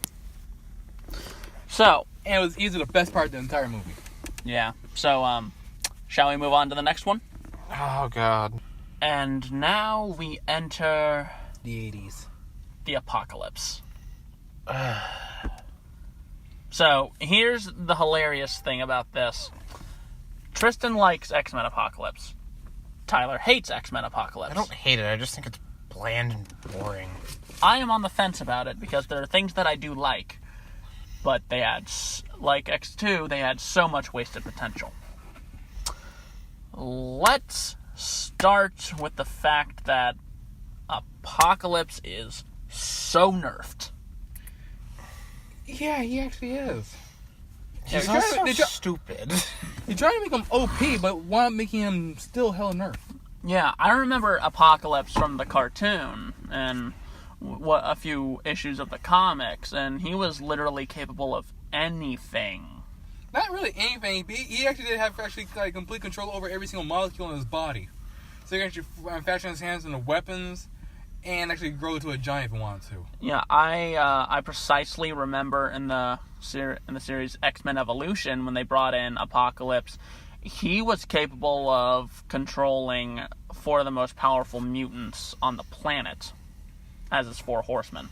Well, yeah, that's because that was the whole procedure they had to kidnap him for. Yeah, and I still love that. Here, though, I guess the guy who plays him is decent enough. Oscar Isaac? Oscar Isaac, who's very good. He's a very good actor. And this movie is probably the reason why he didn't have so much screen time in The Force Awakens. There's actually more reasons why. I'll get into that probably when we talk about Star Wars down the line. Which we ought to hop on that bandwagon soon enough. Yeah, we should probably start watching those. We also need to continue Stephen King movies. Stephen King, we gotta continue Fate. We got a lot of stuff on a lot the of plate. shit to do. I'm doing like Gamera and Kong marathons. I wish I had a marathon that I could do, but anyway, Let's see what I can do about Pokemon. why did they choose? Why did he choose Angel as one of his 4 horsemen? Angel of Death? Why did he choose Psylocke? Olivia Munn. I thought you would have loved that Psylocke was in the movie. She didn't do anything. Yeah, she did. She cut a piece of a wall. She And didn't she looked intimidating. do anything. This She is the thing. barely had And she any- looked hot. How many speaking lines does Psylocke have in this movie? 5. I don't even think she had that many. I think it was like 2. Yeah. Yeah, but thing Her and Angel are there for muscle. Yeah. Which you already have Storm and Magneto for. Yeah, but here's the thing about that, though. Remember, this is Olivia Munn we're talking about. Yeah, Olivia Munn's hot. No, But she doesn't do anything. No, I'm not talking about the hotness factor. She's all right. I was talking about the fact that usually she needs to shut up at times because she had a bigger part in Iron Man, but because she wouldn't shut up and stop bragging about it, they dumbed her down for a 1-minute cameo. Wow. And what Iron Man? The first Iron Man, Oh, Who was she in the Iron who was Man she in 1? that? the reporter. Oh. She had a much bigger role, an elemental role, but she wouldn't stop bragging and rubbing in people's faces. So in order So to she's shut her- Brie Larson. Yeah, she pulled the Brie Larson before Brie Larson pulled the Brie Larson. I didn't expect us to be discussing Brie Larson in a podcast about the X-Men, but The only thing Olivia Munn did that was good for the movie was that she actually fought tooth and nail to actually make the actual costume that she wore accurate to the Which comic. looks great, except for the fact that when you look at her compared to the rest of the Horsemen and Apocalypse, one of these things is not like the others. One of these things just doesn't belong. Ow. Sorry. You're good. But yeah. So there's a little history lesson for you about Olivia Munn. And Angel's wasted, just like Psylocke. How he went out like a bitch. He's there because he's there in the beginning so he could get his ass beat by Nightcrawler. I And like he's Nightcrawler there in this. later so that he could get his ass beaten by Nightcrawler. That's why he's in this movie, so we can watch Nightcrawler beat his ass for no reason. How does this make sense in the timeline? we're watching a demon kick An an angel's angel's ass. ass. Isn't Angel supposed to be an X3? Yes. Just Sure. because they changed the timeline doesn't mean he was all of a sudden born earlier. Remember, for some reason, Days of Future Past managed to make X-Men Origins Wolverine and X3 The Last Stand non-canon. It also made the Oh. first 2 X-Men movies non-canon. Unless you talk to Bryan Singer, who says no, they're still totally canon. The X-Men movie universe is not good. No, it's not. We've come to realize that it's depressing and sad. It really is. These are not good movies. It's a C+ at best. Overall, or... Overall. You know, we kind of forgot to keep, grading the movies as we went on. We did that with X-Men, and then we just... X2's a solid B. X3's D minus. X-Men Origins is an F. No. It's a Z. It's a Z minus. It somehow goes so low. It's in negative Z. letters. First Z. class, Z. I think, is an A minus. First class is an A minus. Days of Future Past is an A plus. I'd say A minus again. Apocalypse, I think it's Apocalypse is a D minus. a C. I consider it I C. say it's a C. I say it's a C. So yeah, it's a C minus overall. Wait, and Wait, then... the The Wolverine. Wolverine is We D. skipped the Wolverine. because we don't remember it. Wolverine's D. I was the one who remembered the Wolverine, and I There's skipped one- over it. There's one A plus movie in this whole franchise and we haven't talked about it yet. So overall, I'd say C plus. We're being generous there. This is a C minus movie franchise. It's barely passing. I love Quicksilver's moment in this. Same. The Eurythmics. Sweet dreams are made of this. Which is cool, but nobody thanks him afterwards. That's because everyone gets taken out and pew, pew, pew, pew. And then No, the moment it's done, you're like, you didn't save my brother. I was pissed that Havoc died in this. Same. I liked Havoc more than I liked Cyclops. It's because Cyclops is useless in these movies. Ty Sheridan's okay. He's probably the best of the Cyclops actors, but he's just okay.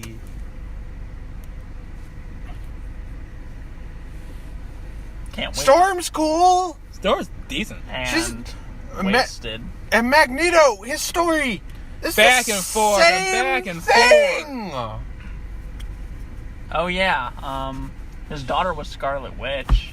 It's a Disney princess. And she died. So she Yeah, That name is Scarlet Witch!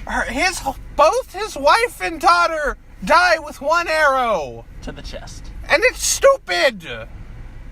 If anything, it's kind of laughable. It is.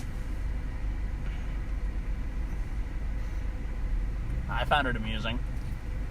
That was just sad. What?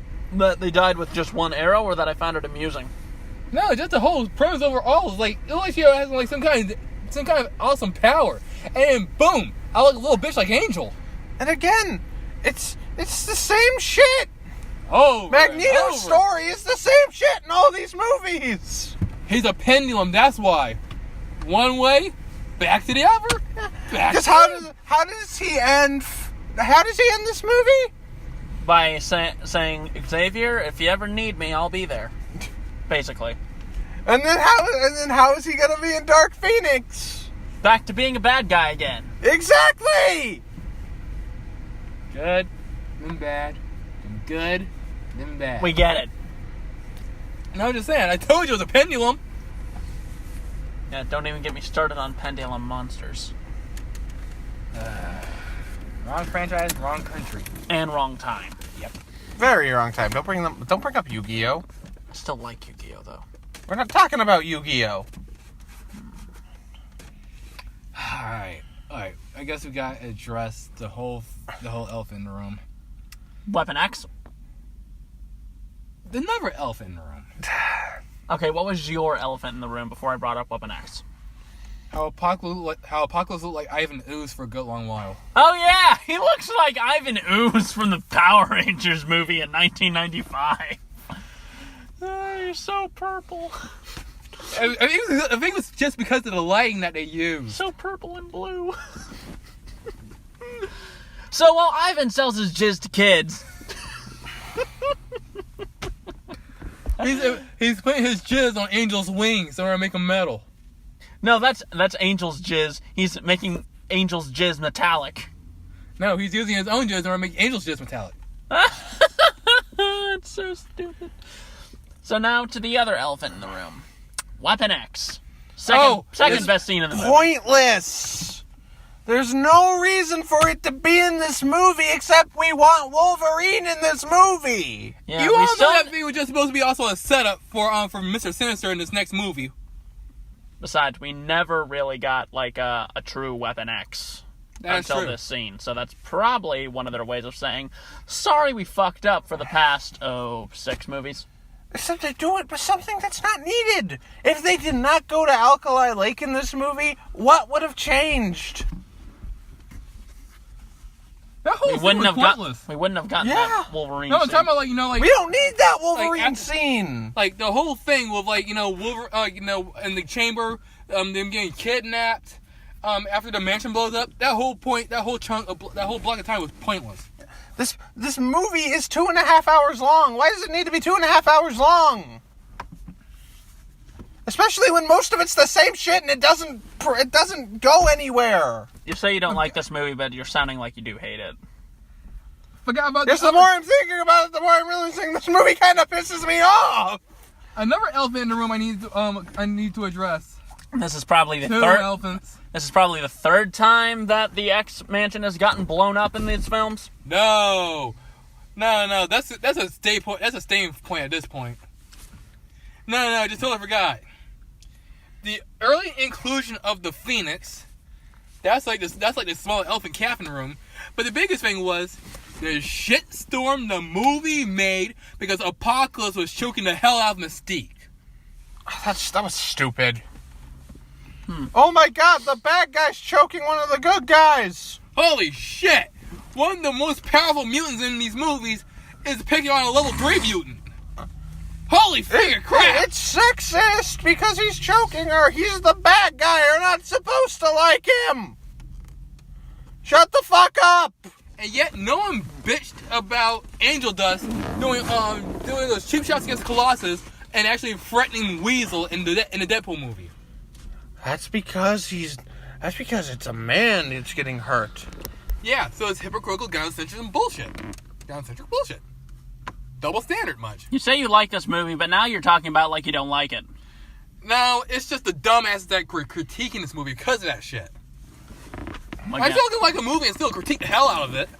We talked about how full of shit critics are in the last podcast. I know, but it's not even critics. I was talking about the general audience. They were getting so offended by this. People will get offended by anything. But not get offended by the same equivalent just because the sexes are reversed. Yeah. Double standard, hypocritical, gynocentric bullshit. Yes. Indeed. So let's talk about Phoenix Force in this movie and how they're completely ignoring it in Dark Phoenix. Yeah, Tristan hates the Jean Grey and the Phoenix. I really do. This is why Emma will always be the better telepath bit, aren't you?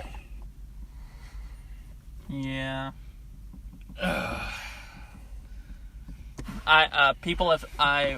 Some of the other people I've talked to say that they used the Phoenix Force too soon. They did. In this movie. They did. They always bring it up in the last movie. They always do this.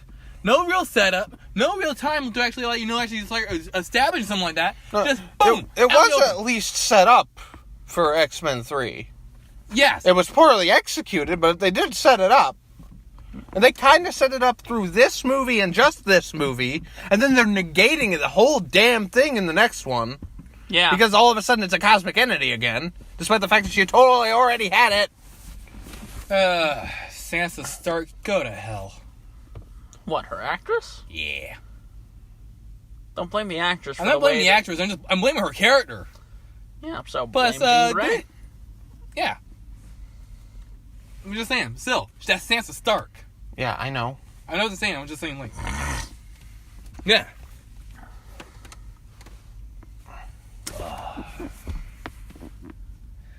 I still like this movie, but it still infuriates me in that one scene.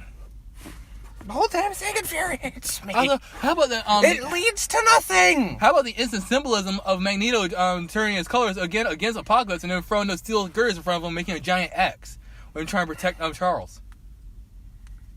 I thought that was fine. Seriously, Magneto. Contrived, but fine. Magneto, pick a lane. The last act of this movie is stupid. So much worldwide destruction, yet we don't get a sense for any of it. Nope. We actually don't. We just go right back. And how did Storm manage to change? Just turn over a new leaf just like that. Did we ever get any of that illusion? No. You know, and then Psylocke looks back at them at the end like, oh, I'll be back, and that she's not in Dark Phoenix. So, what's the whole point of keeping Psylocke alive? You're just gonna not use her again, but yet kill off Angel? Dark Phoenix had no planning in it whatsoever. No. It really did not. No matter what we say, we can all agree that the third movie is always the worst. That's what I like about Apocalypse. At least it's self-aware. Actually, it was originally poking fun at The Last Stand. Poking fun at The Last Stand only because Bryan Singer's a pretentious hack. But they ended up making fun of themselves. And Return of the Jedi. Accidentally. And Return of the Jedi. But at least I still can appreciate the fact it was Return of the Jedi is still at least a good movie. Yes, it was. But I can at least still appreciate the fact that even though it was inadvertently accidentally poking fun of itself, it was still self-aware of itself. No, that's not self-awareness. It is now! Accidental self-awareness. It's very accidental, so it doesn't count. So, the movie just gained accidental sentience? Not as much sentience really. as Deadpool, it's though. just pretentious and boring, and it goes nowhere. And at least we get to see the actual decent Jubilee. Grant, she also does nothing. Seriously, I know Constance was right. Hollywood has something against Asians, apparently. Why? She even had a cutscene where she did something, and it didn't even really amount to much of anything. I don't think that's Hollywood having something. That's just because Jubilee sucks. So why would we even bother using her? But she actually is cool in the comics, though, especially when she became Wondra. I don't know.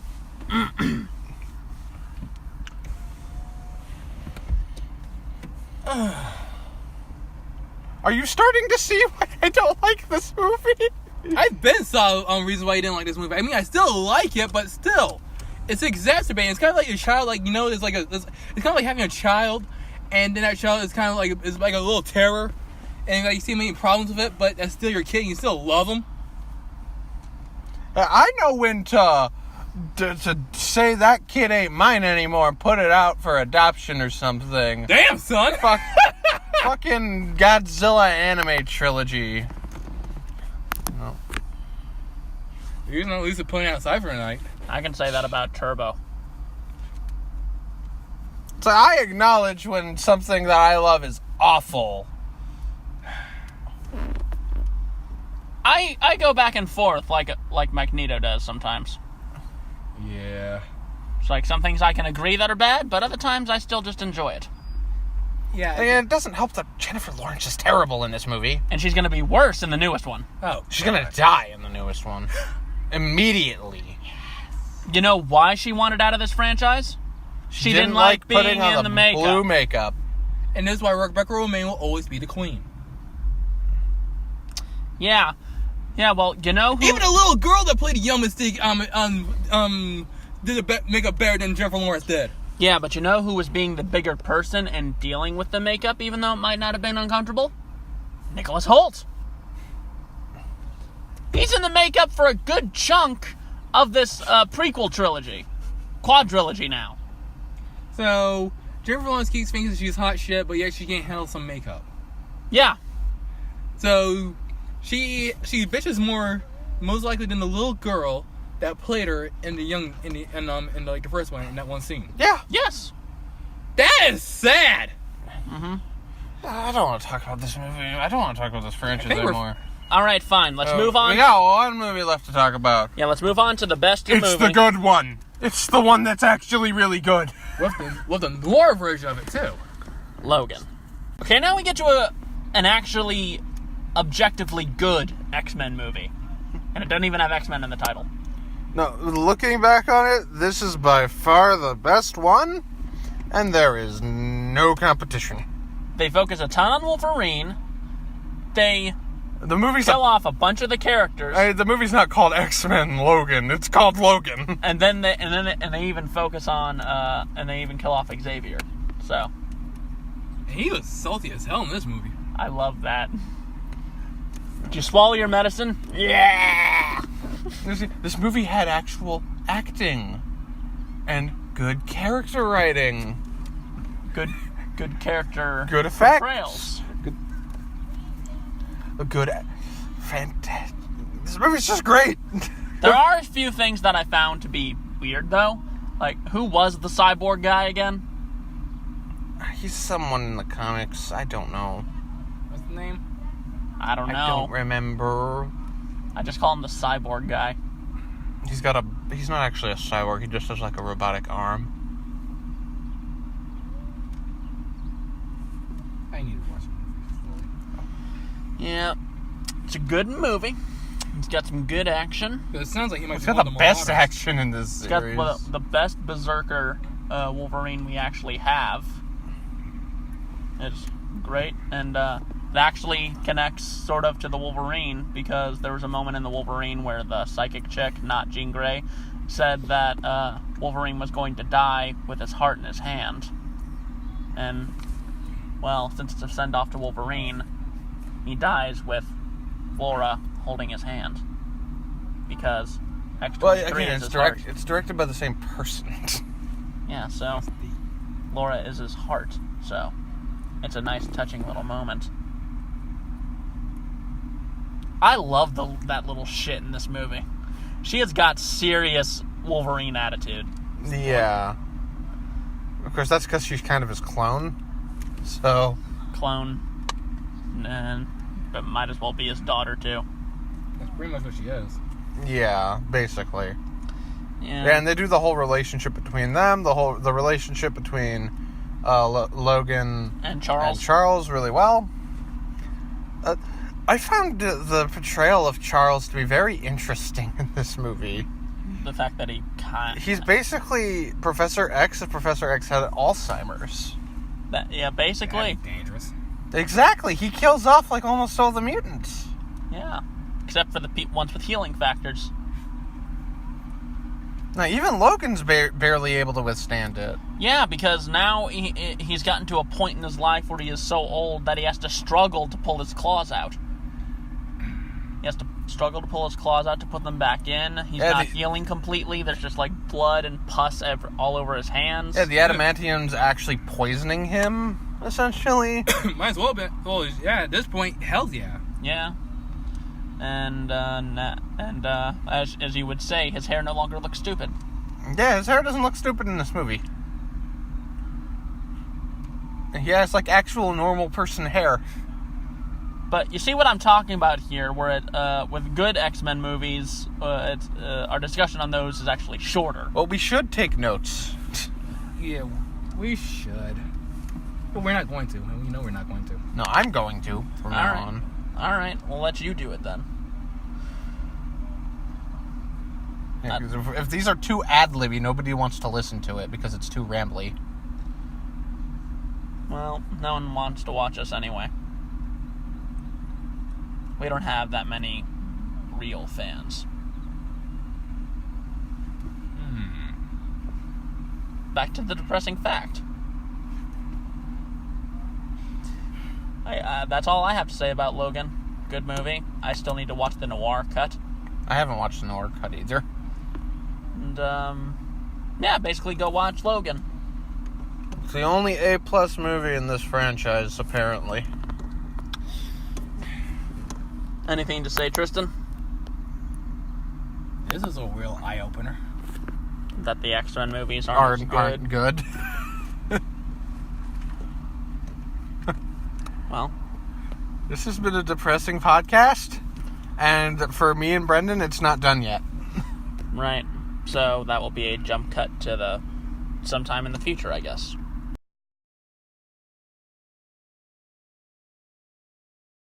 X-Men The Last Stand is looking really good now, isn't it? I fucking hate this movie. Incoming spoilers for those of you who actually give a shit about Dark Phoenix. First, is it worse than Hellboy? Is it too late to go back and change our top 5 worst comic book movies? Yes. It's about 2-3 weeks too late. Yes, it is worse than Hellboy. It's your most hated movie this year? Yeah! I hated this more than Fantastic. Just hold on to that, because we're just gonna go, because... Okay, I didn't mind the first 10 minutes of this when they were actually on the mission. It threw me for a loop, but apparently sometime during the decade hopping, Charles got a phone it into the president's office, and the X-Men are actually public figures. Which is dumb. It's extremely dumb. But it defeats the whole purpose of this story. Of any X-Men story. And they retconned Apocalypse, meaning that because that entity... Remember when she had the Phoenix Force in Apocalypse? No. Apparently not. Yeah, I guess not. What happened to her already being all powerful? It was just dormant, and she was able to use it in moments of great peril, like with Apocalypse. But no, she had to wait to get hit by some space sperm before she could actually do that. I think Jennifer Lawrence and Cate Blanchett might be the worst things in this movie. Cate Blanchett's not in this movie. Well, the blonde chick. It's not Cate Blanchett. That's not? No, not even close. I thought that was Cate Blanchett. No, she's the girl that's going to be Bev in It Chapter 2. Well, fingers crossed she's better in that than she was in this. She and Jennifer Lawrence are the worst things in this movie. Yeah, like by far the absolute worst thing. You can tell Jennifer Lawrence does not give a shit. She doesn't. She is, and she forced that feministic bullshit down her throat. Oh my God! Some of her first bits of dialogue. No, the women keep saving the men. You should rename it X-Women. What? No, Okay, fuck you. That's not even true. Yeah, let's rewind the clocks back. Who successfully stopped Shaw? Magneto. Who did a thing and managed to successfully keep Mystique from killing Boulevard Trask? Charles and Apocalypse. Who saved the day? A combined force from Jean, Scott, Magneto, and I guess Quicksilver. Quicksilver, Storm. Yeah, all them. And even in the beginning, if we're just talking the beginning of this movie, Yeah.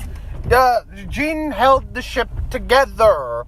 The people who went in and actually saved them were Nightcrawler and Quicksilver. Which, it pisses me off. Quicksilver's barely in the movie. No, he gets injured early on. And he's benched for the rest of the movie. You don't even see him. You don't. You see him injured, and the next time you see him is as the movie's wrapping up, and he makes a joke about kids running in the hallways.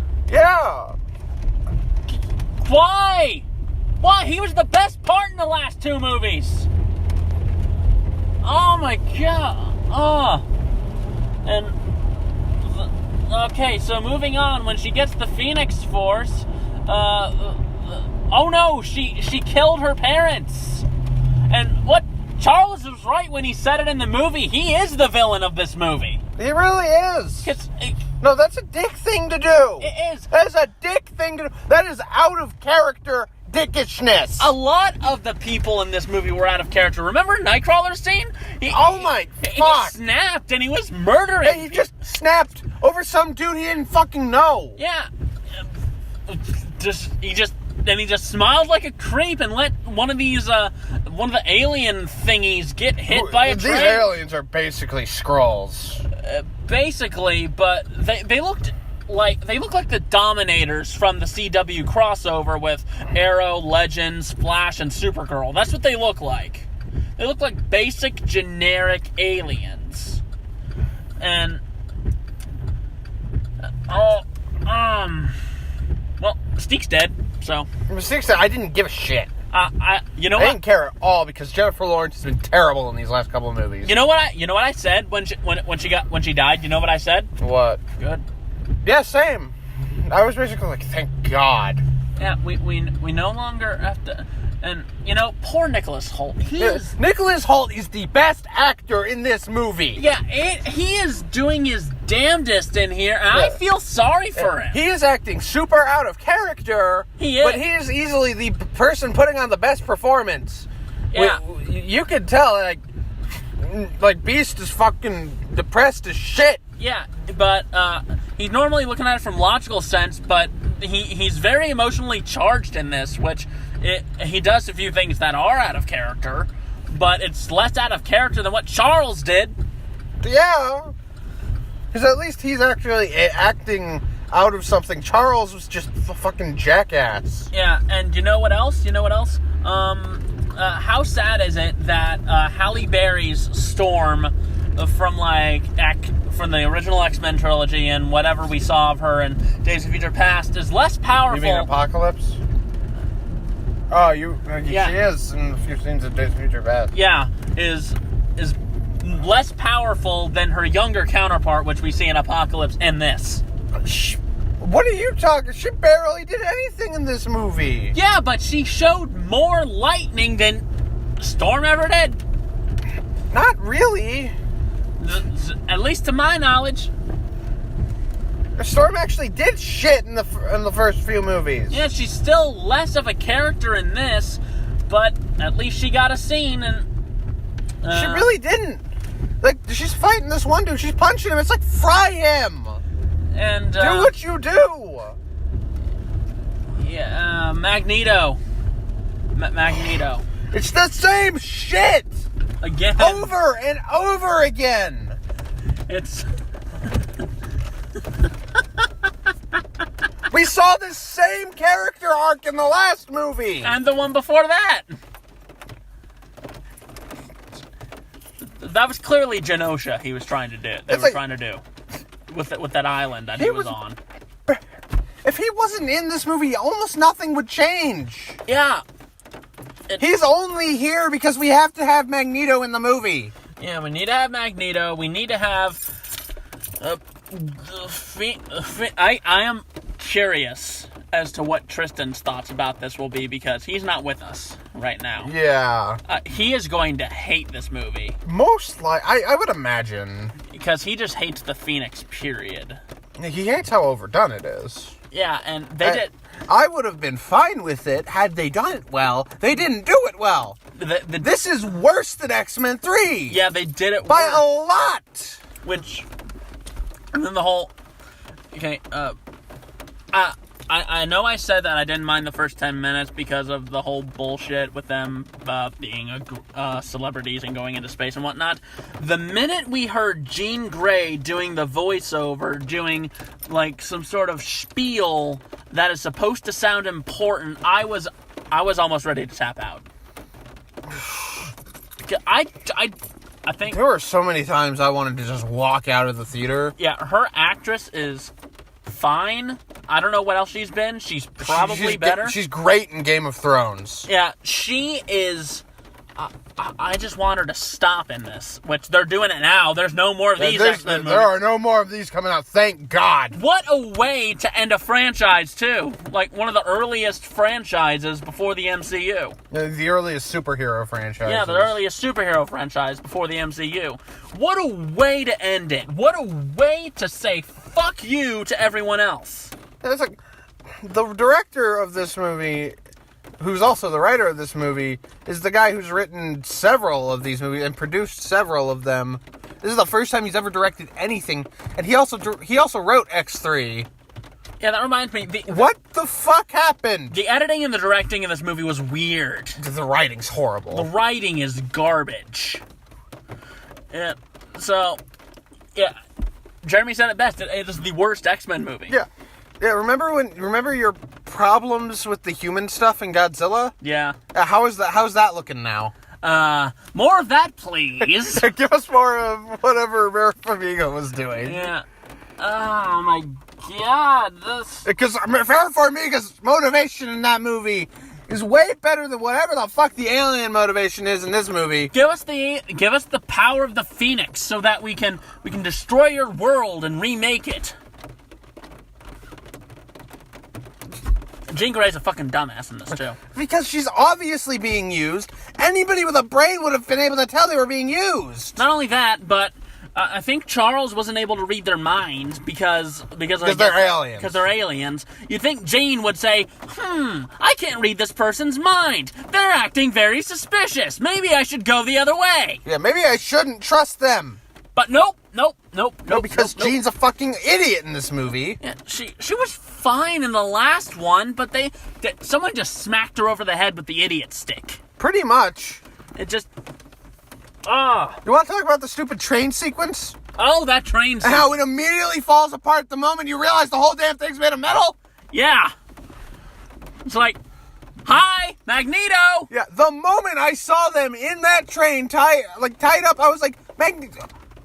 What is stopping Magneto from using his powers? Inhibitor collars. Yeah, they don't make that clear. It's pretty clear. Not really. It is to me because no, in this continuity, they have not established that those are a thing. Yeah, they didn't establish it, but I caught on quickly because what else would be like a collar around your neck with a little glowy thing on it? That just might signify it's locked, for all we know. You know what I was expecting? I was expecting that when Jean was like going last stand on us, like evaporating and disintegrating these guys while we were doing Thanos snaps, I kept expecting her to go nuclear and give us the future that Logan takes place in. Suddenly, it's the best movie ever. Yeah, so it's like, we don't know what the fuck is gonna happens between this movie and Logan now, because everything else isn't canon anymore. Yeah, I'm just gonna pretend that this movie is not canon, and it was. I'm gonna pretend none of these movies are canon except Logan. Yeah. Logan is the only canon movie. Okay, this movie is definitely an F, and it brings down the entire franchise to a D. Yeah. It was originally a C, C minus, C plus, whatever we said it was, because this is hours after we did the first part of the podcast. But now it's a D. It's just straight D. Logan's A plus grade average is not going to bring up the grade average of this series. It might as well be separate. I might as well be. That is so different tonally, stylistically. Nothing about Logan is like any of these other movies. Yeah, this was so... It was too different from the other movies, too. You notice that? Yeah! This doesn't feel like any of the other X-Men movies, and not in a good way. It feels like this is taking place in an alternate universe where everyone's a dick. This feels like a generic-ass superhero movie. That is what this feels like. This doesn't feel like an X-Men branded superhero movie. Wait a minute. This feels like it would fit in with the DC movies, with the generic bland ones. Wait a minute. Okay, so it's about a group of superheroes who are popular in the limelight, and suddenly an incident with one of them causes the entire planet to turn against them. This is the fucking New Warriors. Ugh. Way to go, guys! You made the New Warriors! And that's not something to be proud of! The whole time we were sitting in that theater, I wanted to tear my hair out. Yeah. Just how annoyed I was getting at the script. And just fucking infuriated I was getting listening to this. Yeah, I managed to, stay on board a little bit after Jennifer Lawrence's Mystique died. But when they were starting... When the bridges were starting to burn between... a Beast and Xavier, that's when stuff was definitely rolling downhill a lot faster for me. And then the train sequence and with Nightcrawler killing and all that shit, Why does Magneto use the guns? That's what I was wondering. Why doesn't he just crush it? Crush her. Why didn't he did that with the other guys. Okay, so blonde chick, I'm just gonna call her Sally. Sally, who with a piece of the Phoenix Force. What her character's name was. I don't think they give us her name. They do. I just don't give a shit. I just don't care to call her that. I don't remember them giving us her name. But Sally, with a piece of the Phoenix Force, is walking towards Magneto, and he's in a car full of guns. And when the minute he starts lifting up, I'm like, who do you think you are, Ian McKellen? That is not going to work against an alien with an extraterrestrial force of power. So let's sum up. The characters are idiots. The characters are out of character. The characters are assholes and jerks. And the characters are all around stupid. Want to also talk about the effects? Oh yeah, the effects I'm pretty sure I saw Magneto phase through a tree. He did. He totally phased through a tree when he was levitating. Yeah. Which, does he just have an artificial metal hip or something? Because the only way... Did he all of a sudden... No, the only way he was supposed to fly beforehand was because he was wearing metal around his clothing. That's the only way he's allowed to, fly. They just let him levitate wherever now when he's just in basic civilian clothing. Remember when Nightcrawler was just able to teleport them to the middle of New York City? Yeah, he wasn't able to... He needs, a boost to do that. He needs to be able to see it. He needs to be able to see it. No, Charles's mind does not count. Because if that was the case, Nightcrawler's mind would count. Yeah, he is just... They just bend the rules to the point where they just snap. And it's not good. Not good at all. Oh my god. I'm glad this franchise is over. And I don't want to see another X-Men movie in my entire life. And forgetting how it ended, Charles retired. Yeah, they renamed the school the Jean Grey School for Gifted Youngsters. What? She didn't earn that shit. She did not. No. It would have been even shittier if they had named it Raven. I would have fucking just immediately gotten out of my seat and left immediately. I wouldn't even bother with any kind of ending. What the hell was that, too? Like, we zoom out of Eric and Charles playing chess, and we see the phoenix bird in the sky. Set up for sequel that will never happen. No. Not only because Disney owns Fox, and this isn't going to make any money. At least it's not going to make anything domestically. I can tell you that much. Oh, no. So, for those of you who are looking forward to seeing Dark Phoenix... go see Godzilla. Go see Godzilla King of the Monsters instead. Yeah, go see Godzilla. Go see John Wick 3. Go see Aladdin. Yeah, go see... I was about to say that. Go see Aladdin. So... Go see anything that's not Dark Phoenix. Yep, so that's the end of that. God, that's a depressing way to end the X-Men series, isn't it? Yeah. Does this mean you're not going to see New Mutants next year? I don't know. We're making a big assumption that New Mutants is going to come out. We're making an assumption that it won't get pushed back again. We're making an assumption that it's going to come out at all. Well, tonight I'm probably going to watch something X-Men related that I actually enjoy. I'm going to go eat and then get rid of this headache. Because this movie gave me a bigger headache than Hellboy did. At least I could see how somebody could have fun with Hellboy. But this movie's so drab and lifeless. Mm-hmm. I don't see how you could have any kind of fun with this. It's not even so bad it's good. No, it's just awful. It's too bad. Alright, so you can get something to eat. I'm going to go watch Wolverine and the X-Men. Cool? Cool. See you next week.